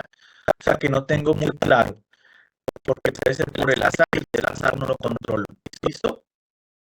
Entonces aquí estoy colocando aquí el 5%, que es un error o una incertidumbre que yo estoy manejando en mi análisis. ¿Listo? Ese va a ser el límite, 5%. Ahorita les explico bien con detalle cómo se dice esto, pero pues solamente quiero que aprendan lo fácil. Supongamos, no miren la prueba de confianza, sino solamente esta gráfica, luego hablamos del prueba de confianza. Supongamos que los límites es este rojo que está acá, que el límite es 5%. Si está por debajo del 5%, todo lo que caiga aquí en el 5%, automáticamente activo este interruptor ON, o sea que me va a dar un resultado significativo. ¿Qué significa que me dé un resultado significativo? Que me quede con la hipótesis alternativa. Lo que quede por debajo. Pero si lo que quede no es aquí mismo el 5% o por encima del 5%, entonces el interruptor pasa directamente a OFF. ¿Y OFF qué significa? No significativo. Entonces, ¿con qué hipótesis nos quedamos? Con la nula. Entonces voy a hacer el ejercicio. Díganme ustedes, si yo les doy a ustedes un valor P de 10%,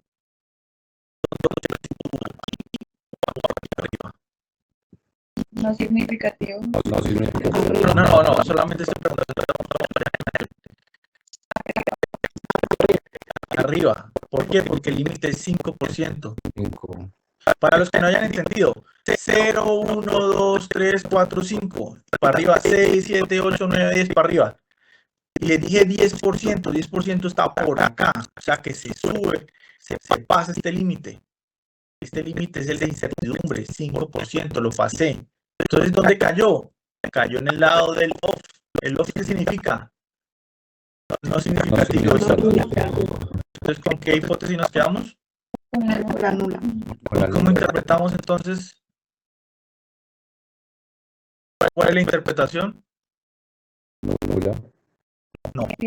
No, o sea, que no hay diferencia. No hay diferencia ninguna. Que no hay resultado como tal. La pregunta que no hay problema. ¿Cómo la responde si es una hipótesis nula? El fármaco La es igual mortalidad a del beneficio del placebo es igual. ¿Es un 5% no significativa? Ese 5%, pero no lo van a colocar acá. Ustedes van a simplemente decir, ¿existe o no existe diferencia significativa? ¿Ya?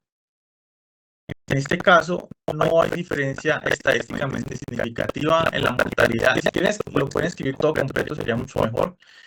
No hay diferencia significativa en la mortalidad entre cardioneso y placebo en pacientes con infarto agudo de miocardio. Si ustedes quieren entenderlo más rápido, es que no sirvió. Para hipótesis nula no sirvió, y para hipótesis alternativa se me da, sí sirvió. ¿Listo? Si lo quieren entender desde ese punto de vista. Tienes que decir, por ejemplo, para acá, hay diferencia estadísticamente significativa con un valor P de 0,02 de lo que haya dado. Por ejemplo, del 2%, entonces 0,02 de que Cardionexo reduce la mortalidad comparado con el placebo. Colocando toda la regla completa. ¿Listo?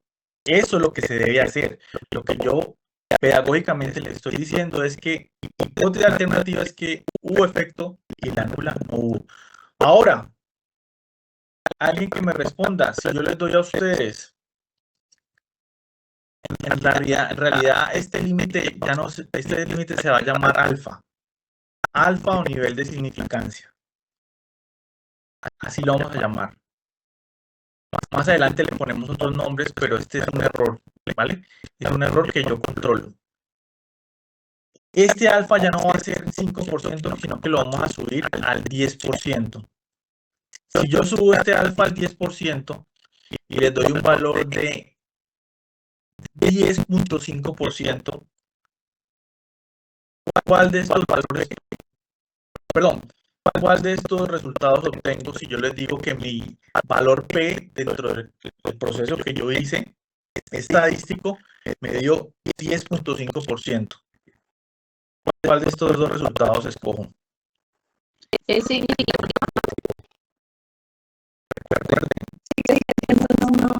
Sigue siendo no significativo porque el punto es 10. Porque aumenta, sí, está por encima del banco.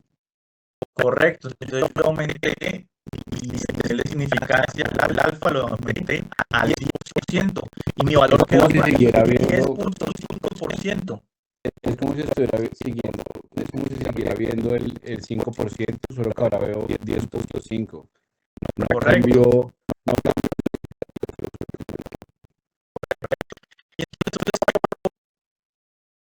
Me daría significativo. 9, menos del 10%. Menos del 10%. Cualquier valor. No. sí, pues, Tiene que ser tiene que ser por menor debajo, del 10%. por No debajo puede ser del ni 10%. igual ni superior. ¿Listo? Porque si no, vamos a mirar esto que les muestro acá. Este valor es significativo o no significativo, el valor P. Si el alfa es 5%.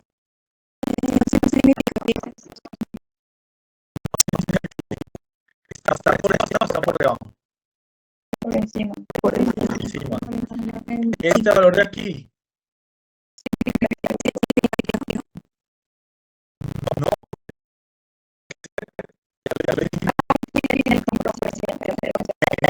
Al menor del 5%. Y este de aquí. Ahí sí sería significativo. Ese es significativo. Pero si aquí hay un 9 y acá hay otro 9 y acá hay otro 9. Era punto 9, hasta más cerca al 5. Ahí en ese caso se aproxima a 5 por las decimales o ¿cómo es? Eso es lo que hacen muchos que no.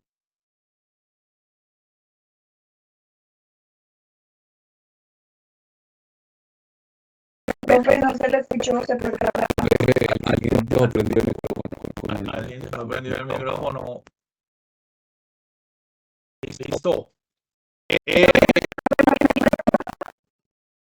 Sí, le estaba comentando aquí, en este punto, mucha gente hace la trampita y dice, no, eso me dio significativo.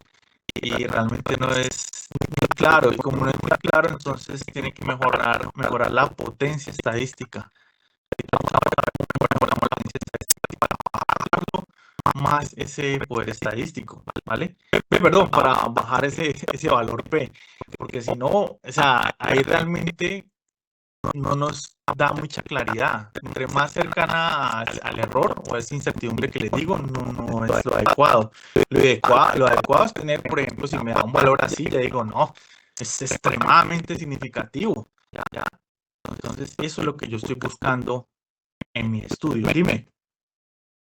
Profesora, que independientemente de cuántas sean las decimales que nos den, nunca debemos aproximar, o sea, si nos da un valor similar al de 0.0499, o sea, no se O aproxima sea, al primero 5. tiene que mirar cuál es el nivel de significancia. Si el nivel de significancia que usted le dan el 5%, pues entonces estar muy cercano o estar en el 5%, realmente no es bueno sacar conclusiones de eso.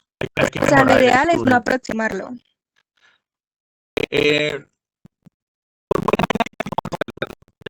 No hacerlo, porque de todas maneras un revisor experto te va a decir, eso no es muy concluyente porque a pesar de que puede que le dio significativo,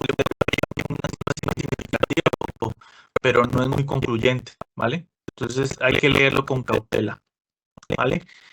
Lo ideal es que mejoren el diseño, mejoren el tamaño muestral, aumentándolo, o otras variables que yo les voy a mostrar ahorita que se van a utilizar para mejorar la potencia estadística, ¿vale? Lo ideal es esto. Pero si yo cambio mi valor de significancia, que ya no va a ser 5%, sino que va a ser, en este caso, un 3%, este valor de aquí, ¿qué sería? ¿Significativo o no significativo? Si lo aumento a un 8% mi alfa, Este sí sería significativo. este sí sería significativo, correcto. Ya. Muy bien. Quiero eso claro, ¿cierto? ¿Para qué sirve? Entonces, repito, si me da significativo, quiere decir entonces que me quedo con esta hipótesis, o sea que esto sería lo ideal. Uf, bacano, este cardionexo sí me funciona para lo que estoy buscando. Pero muchas veces no es así, o muchas veces nos pasa que nos da un valor así. Entonces hay que mejorar el diseño del estudio, ¿vale? Otra forma, dime. Qué pena. En las hipótesis nula, la nula siempre va a haber que no va a dar, o sea, que no hay diferencias o esas pueden cambiar esas características de la hipótesis. O sea, la alternativa siempre es positiva y la nula siempre va a ser ¿Estás mandando ese efecto? Sí. La alternativa siempre lo que va a buscar un investigador, el efecto que haya. O sea, como le digo, usted puede reducir la hipótesis alternativa por mnemotecnia, efecto. Y por mnemotecnia para hipótesis nula no hay efecto. Pero ya saben cómo tienen que escribirla, ¿no? Desde el punto de vista estadística, que es más larga. ¿Listo? Pero para alargar un poquito más esto, hay dos formas de interpretar acá o de generar las hipótesis, más bien, dos formas de generar las hipótesis. Se hablan de hipótesis de una cola y de dos colas. De dos colas es que cogen dos hipótesis, ¿ya? Y vamos a colocarla como hay o no hay diferencia estadística. Si yo les digo hay diferencia es porque estoy hablando de la hipótesis alternativa. Si estoy hablando de que no hay diferencia estadísticamente significativa, estoy hablando de la hipótesis nula. Esa es para una hipótesis de dos colas. Pero en otros estudios se utiliza una muchísimo mejor, que se llama hipótesis de una cola. La hipótesis de una cola me dice es superior o es inferior. Entonces, por ejemplo, ya la hipótesis alternativa ya no diría existe una diferencia, sino que diría cardionexo es 3 veces mejor en reducir la mortalidad comparado con el placebo. 3 veces. Ya estoy en una hipótesis de una cola. O si estoy buscando lo contrario, cardionexo reduce 5 veces más la mortalidad. Entonces ahí estoy colocando, mire, un símbolo de inequidad en el cual estoy colocando una ¿vale? Miren la diferencia entre hipótesis de una cola y dos colas. La de dos colas dice, ¿existe o no existe diferencia? Y la de una cola dice, ¿qué tanto está la diferencia? 3 veces más, 3 veces menos. ¿Ya? ¿Sí ven la diferencia entre las dos tipos de hipótesis que hay? La de una cola y la de dos colas, ¿cierto? Bueno. Entonces, le estaba mostrando el valor P. ¿El valor P para qué sirve? Pues para yo tomar decisiones y me quedo con la alternativa y termina el estudio. Pero hay otra forma, aparte del valor P, de poder decir si es significativo o no, o es decir, si quedarme con la nula o con la alternativa, y es ver el intervalo de confianza. El intervalo de confianza es conocido como el rango de la verdad. Si me dice que el rango está del 95%, quiere decir que todo lo que caiga en ese rango del 95% tengo la certeza de que es la medición con mayor precisión. ¿Listo? Entonces, resulta que cuando estemos viendo medidas del efecto en epidemiología clínica, donde vamos a ver el OR o el odds ratio, el riesgo relativo o el hazard ratio, van a utilizar un gráfico como este. Y este gráfico, ya por favor no lo vean como valor P, porque solamente cogí ese ejemplo, este gráfico para el ejemplo, pero realmente este gráfico que vamos a ver lo del efecto de la nulidad. ¿Listo? Entonces, el intervalo de confianza, uno coloca una línea que se llama línea de nulidad, que es la que está en gris, y le va a colocar en este caso un valor que puede ser 1. Y ese valor 1, si usted, este punto rojo, que es su estudio, me cae en la línea de nulidad, quiere decir que no hay efecto. ¿Listo? Y lo bueno acá es que a diferencia del valor P, el intervalo de confianza me puede decir que el efecto puede ser, si se va para este lado, es un efecto de riesgo, y si va para este lado, puede ser un efecto protector. ¿Listo? Por ejemplo, si yo cambio la hipótesis, los probióticos reducen el infarto de miocardio, ¿ya? O más bien, los probióticos en mujeres con síndrome de ovario poliquístico reducen la resistencia a la insulina, ¿vale? Entonces, miren que yo lo planteé esperando que la hipótesis alternativa me dé significativa. Entonces, acá coloco los estudios o mis resultados. Y si mi resultado me dio aquí en este punto, ¿qué me quiere decir? Si no hay efecto, entonces, ¿con qué hipótesis me estoy quedando?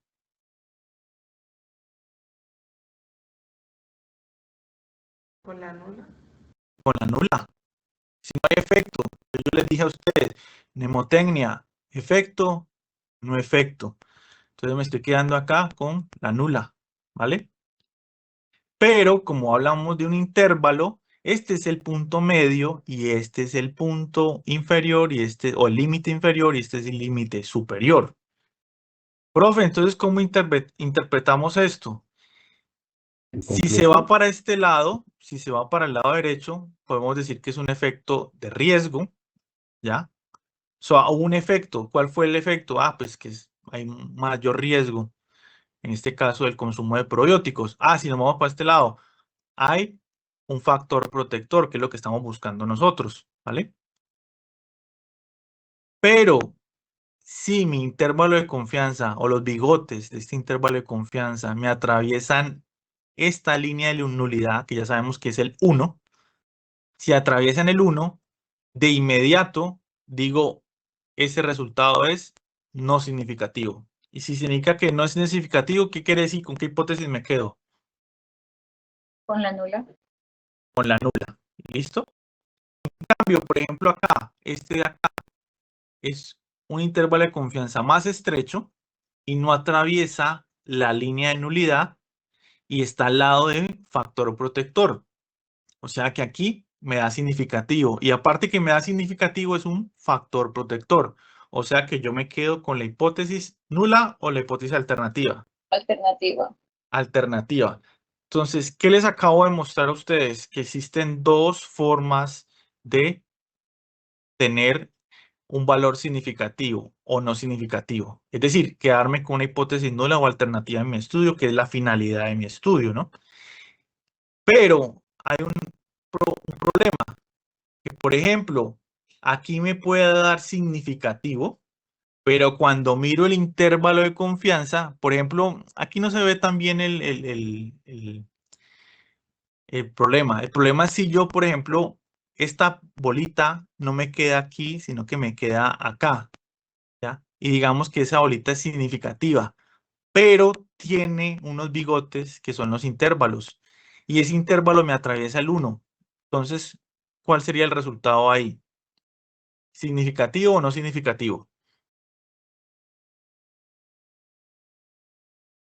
No es significativo porque sería impreciso porque coge los dos lados. Sí, porque coge justamente, a ver, ¿yo cómo hago para dibujar esto? Aquí, a ver. ¿Se puede hacer con estos? Vamos a mirar. Si yo dibujo un puntico aquí así, uy, qué pena ahí.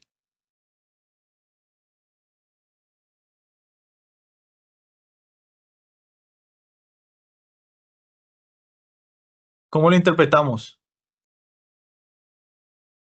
No significativo, ¿Por qué no es significativo? porque está del lado, cruzó, pues, primero cruzó la línea hacia el lado derecho. Pero ¿por qué si mi valor P, me dan un valor P con un nivel de significancia del 5% y el valor P es de, ay, hijo de machica, esto es difícil de hacerlo aquí. El valor P que me dan es del 3%. Porque la línea de nulidad, ese no es el lado de la línea pues el estrecho de precisión de la muestra.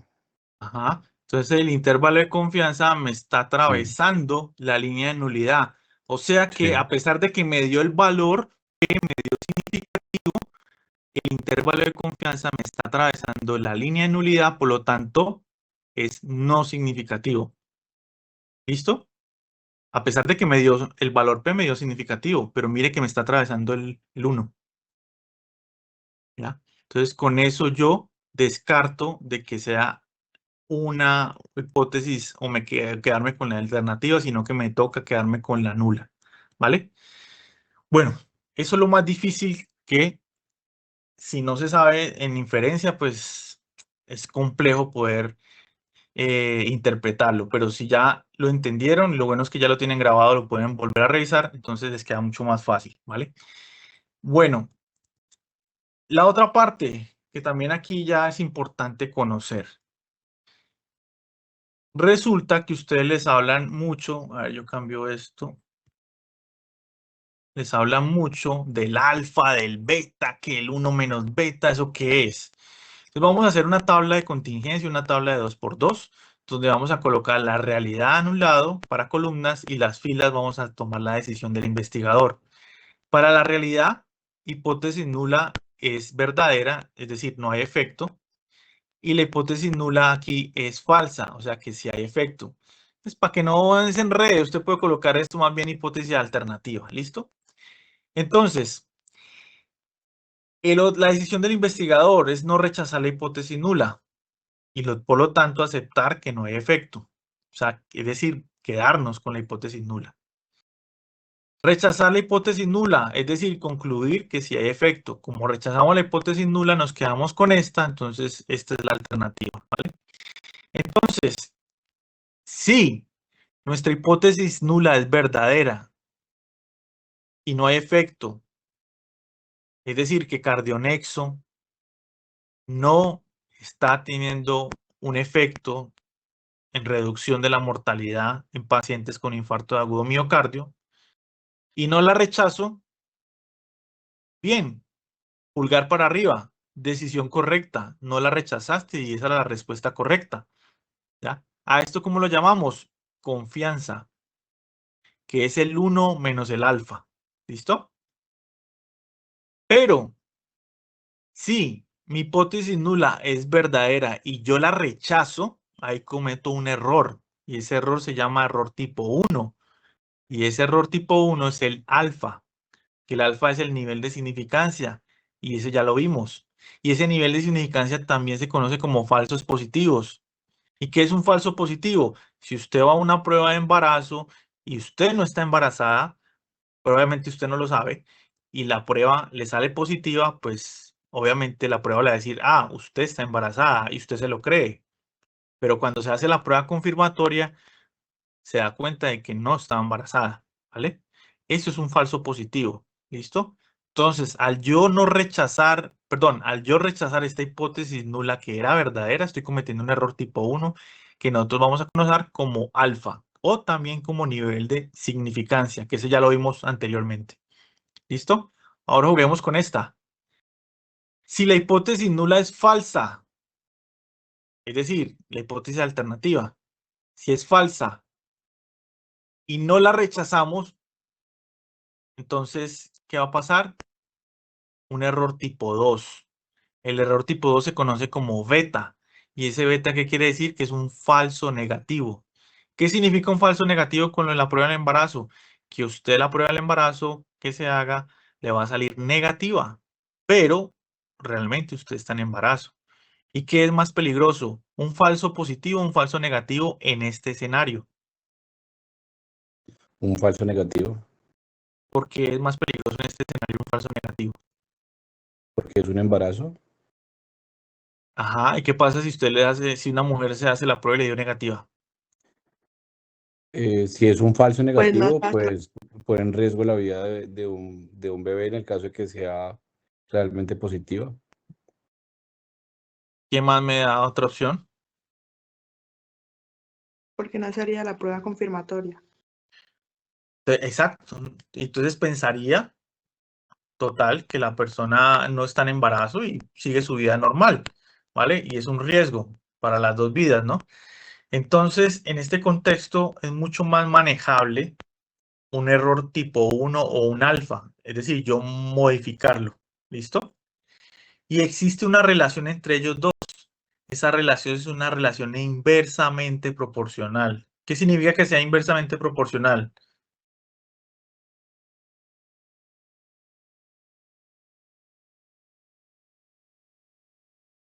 Que si algo aumenta, debe Correcto, si aumento el falso positivo en porcentaje, ya no es un 5, sino un 10%, este se va a disminuir. Y si aumento este falso negativo, este falso positivo disminuye, ¿vale? Y el otro que tenemos acá, si mi hipótesis nula es falsa y la rechazo, estoy pulgar arriba, haciendo una buena decisión o una decisión correcta. Esta celda es la que me va a indicar el poder estadístico.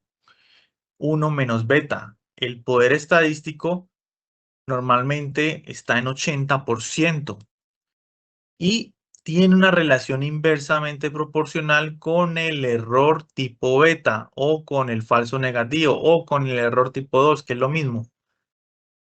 Si yo tengo una relación inversamente proporcional, quiere decir que si yo aumento esta 90%, usted ya va a ser entonces ¿cuánto?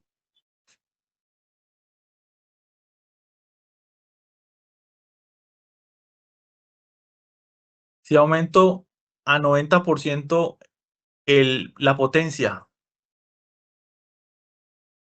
estadística, ¿cuánto me quedaría el porcentaje acá, el error beta? 10%. Le restan 90 10%. menos el 80. 10%. Si aquí le digo 80, ¿cuánto sería el error beta? 20%. 20%. Entonces son inversamente proporcionales también. Entonces vamos a jugar con esto.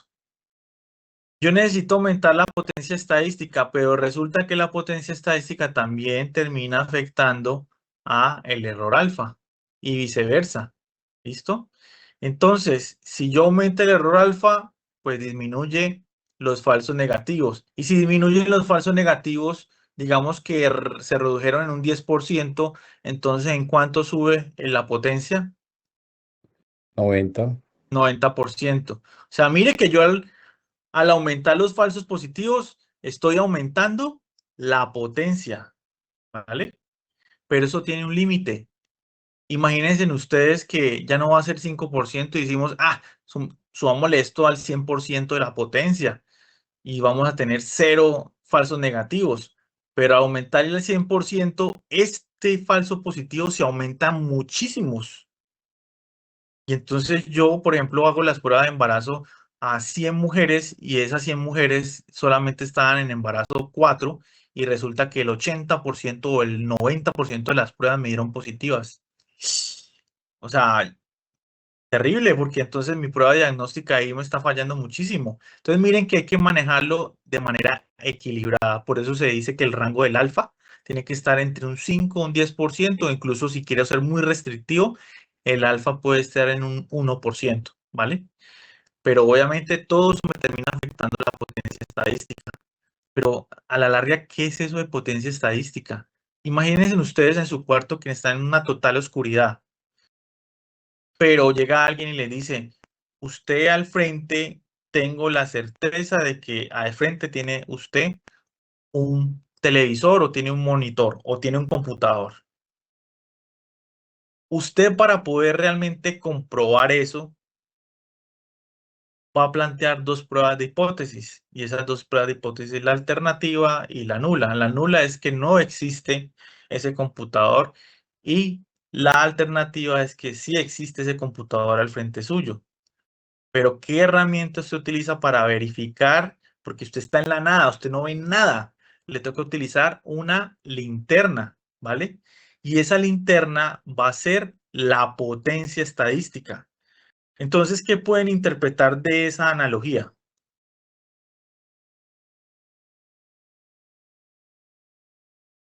Que la potencia estadística es la herramienta que me ayuda a llegar pues, al resultado de si la hipótesis alternativa es verdadera. Pero recuerden que todo esto es estadístico. Lo estadístico se queda en modelos. Los modelos, ¿qué son? ¿Una representación de qué?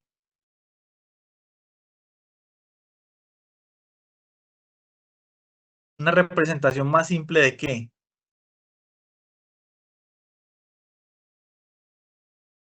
De la realidad. ¿Listo? Entonces, esa linterna nos va a mostrar la realidad. La realidad es que enfrente tengo o no tengo ese computador, ¿vale? Por eso es muy importante que todos los diseños tengan una buena potencia estadística.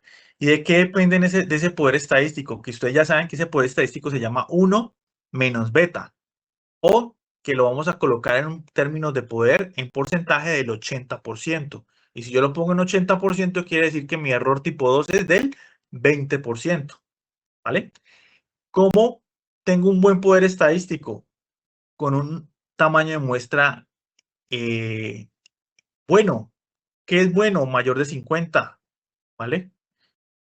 Pero eso va a depender del tipo de diseño que yo esté haciendo y del tipo de análisis que yo vaya a hacer. Pero entre mayor muestra, mayor cantidad de muestra, pues vamos a tener mayor potencia estadística. También va a depender del alfa. Si tengo un mayor alfa, pues voy a reducir el error tipo 2 y a su vez indirectamente también estoy subiendo el poder estadístico, ¿vale? Pero hay que tener cuidado porque si aumentamos mucho el alfa, vamos a caer o incurrir en lo que es mayor número de falsos positivos. Entonces hay que subirlo hasta cierto punto. El otro proceso es la variabilidad o la varianza. Si tenemos mucha variabilidad, que es mucho ruido, esto hace que el poder estadístico se disminuya, ¿vale? Entonces es importante que hay que reducir la variabilidad para poder aumentar ese poder estadístico. Pero en otros términos, para que me entiendan, esa variabilidad en que se da, en que usted coge una muestra heterogénea. ¿Qué significa una muestra heterogénea? Que haya, por ejemplo, vamos a hacer un estudio de la insulina en monos del zoológico y vamos a coger babuinos, vamos a coger un montón de especies diferentes. Mire que eso, la genética va a ser diferente. Estamos metiendo mucha heterogeneidad, edades diferentes, comidas, dietas diferentes. O sea, estamos metiendo mucha variabilidad y eso no disminuye el poder estadístico. Entre más homogénea esté la muestra, mejor. Y lo otro que es el tamaño del efecto, es decir, que podamos diferenciar esas dos o separar esas dos hipótesis, la nula y la alternativa, muchísimo mejor. ¿Qué otra cosa ayuda para aumentar la potencia estadística? Utilizar pruebas de una cola, pruebas de hipótesis de una cola, que yo también ya les dije que era, ¿vale? También, ¿qué podemos hacer? Mejorar los diseños del estudio. No es lo mismo un diseño descriptivo observacional que uno de cohortes, o incluso es muchísimo mejor el ensayo clínico aleatorizado, ¿vale? Entonces, con eso concluimos la parte de potencia. Pero para terminar, nos faltó el camino para poder llegar al valor P y al intervalo de confianza. Nos saltamos un camino gigante. Y ese camino gigante era identificar cuál es el estadístico que yo debo utilizar para poder interpretar el valor P y el intervalo de confianza. Para ello, tengo que, vamos a irnos a esta que es más fácil. Para esto, tengo que ir a esta tabla de pruebas estadísticas. Aquí, ¿cuáles son las pruebas? El AT-Student, el ANOVA de una vía, el ANOVA de muestras variadas, Ullmann-Whitney, entre otras. Estos son los estadísticos que usted tiene que seleccionar para sacar ese valor P y ese intervalo de confianza. ¿Cómo lo saco? Primero usted tiene que mirar si su distribución de los datos es simétrica o no simétrica, ¿ya? Por eso hay que sacar el coeficiente de asimetría. ¿Qué significa paramétricas? Paramétricas es que sigue una distribución normal de los datos, o sea que es simétrica, una distribución simétrica. No paramétricas es que no sigue una distribución normal de los datos, o sea que son pruebas para pruebas de distribución asimétrica, ¿vale? Lo otro que también tengo que ver acá, normalmente las variables cuantitativas continuas son aquellas que siguen esta distribución normal de los datos. Y luego aparece una cosa que dice relación muestral, independiente y pareadas. ¿Qué es eso? Pareadas o relacionadas o muestras pareadas o relacionadas quiere decir de que si yo tengo un paciente y hoy le tomo sangre, la muestra de sangre para medir la glucosa, al día siguiente tomo el mismo paciente y le tomo la muestra, al otro día hago lo mismo, o sea que básicamente una muestra relacionada es que la misma muestra le estoy tomando varias veces mediciones. Eso es una muestra pareada. Una muestra independiente quiere decir que hoy le tomo la muestra de sangre para la glucosa a Yamil, mañana a Santiago, mañana a Esteban, mañana a Margarita. Entonces son muestras independientes. Si yo ya tengo claro de que, por ejemplo, no se hizo una recolección de muestras de sangre, así como les mencioné en parejas, sino de manera independiente, lo segundo que tengo que preguntarme es qué grupo hay, cuántos grupos hay. Si hay dos grupos, entonces el estadístico que utilizo es la T-Student. ¿Y la T-Student para qué sirve? Para que me dé ese valor P y me dé ese intervalo de confianza y quedarme con la nula o con la alternativa y concluyó el estudio. ¿Vale? Pues concluyó el estudio, digo, de manera metafórica porque realmente hay que hacer más cosas, ¿no? Pero bueno, la otra, si es mayor a 3 de grupos, es de 3 o mayor a 3 grupos, se hace una ANOVA de una vía. Si son muestras pareadas de 2 grupos, te estudio para muestras relacionadas o apareadas. Si es mayor o igual a 3, se hace una ANOVA de medidas repetidas o de medidas pareadas o apareadas. Y si ya vamos al lado de las no paramétricas, si es una variable ordinal o discreta, que ustedes ya saben que es discreta, y es independiente y 2 grupos, le hago la prueba de Ullmann-Whitney. Y si es mayor o igual a 3, la de Kruskal-Wallis. Si son pareadas con 2 grupos, la de Wilkinson de rango asignados. Si es mayor o igual a 3, la de Friedman. Si es nominal dicotómica, hago entonces la prueba de 2 grupos, sería el chi cuadrado, pero si son solamente como 5 personas o menos de 5 personas, entonces cambio el chi cuadrado por una prueba de Fisher. Y si son, en este caso, nominales dicotómicas pareadas, solamente da para 2, hago la prueba de Magnemar o la prueba de Q de Cochrane. Y si yo estoy mirando la duración, supervivencia, entonces las pruebas que voy a hacer son la curva de Kaplan-Meier y la prueba de log-rank para mirar el tiempo al evento, mirar la supervivencia. ¿Y qué medidas de asociación vamos a ver? Que en la otra clase, porque ya no alcanzamos en esta, vamos a ver el coeficiente de Pearson, el de Spearman. Y más adelante vamos a ver el hazard ratio. ¿Listo?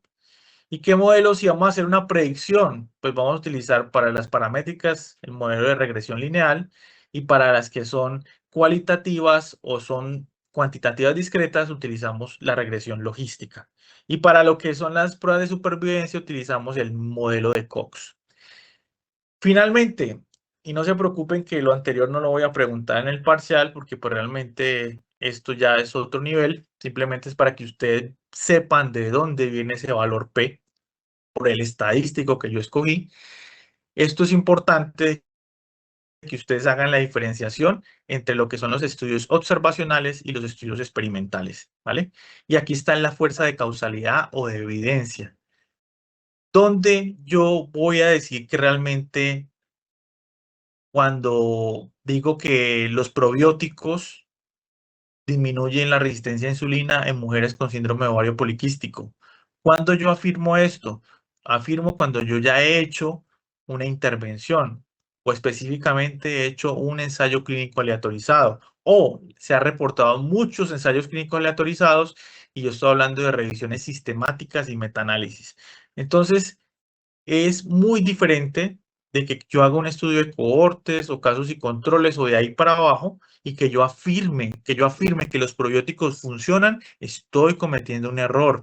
¿Por qué? Porque en los estudios observacionales no sirven para determinar la causalidad. Causalidad es que A me produzca B o que tenga una causa y me produzca un efecto. Los estudios observacionales no me sirven para concluir eso, ¿ya? Pueden concluir asociaciones, más no la causalidad. La causalidad a partir de ensayos clínicos aleatorizados y revisiones sistemáticas y metaanálisis de ensayos clínicos aleatorizados, ¿vale? ¿Cuál es la diferencia entre los estudios observacionales y los estudios experimentales? Que en los estudios experimentales hacemos intervención, en cambio en los observacionales no hacemos intervención, ¿vale? Los de más bajo nivel o los de la base son la opinión de expertos, estudios in vitro o estudios preclínicos que hacen también en animales. Le siguen los reportes de caso y series de casos que son más que todo análisis descriptivos. Luego llegamos a la parte de estudios de transversales de prevalencia, por ejemplo, que así se llaman, donde es como si tomáramos una foto de un momento específico en el tiempo, pero aún siguen sin demostrar causalidad. De pronto se puede buscar una asociación, pero no más, o una correlación. Y finalmente tenemos los dos más potentes, que son los de cohortes y casos y controles, siendo el de cohortes muchísimo mejor, pero pues eso no quita de que también tengan varios sesgos. Esto más descartar, ahí como lo doy. Uy, aquí. Listo. Muchachos, dudas que tengan.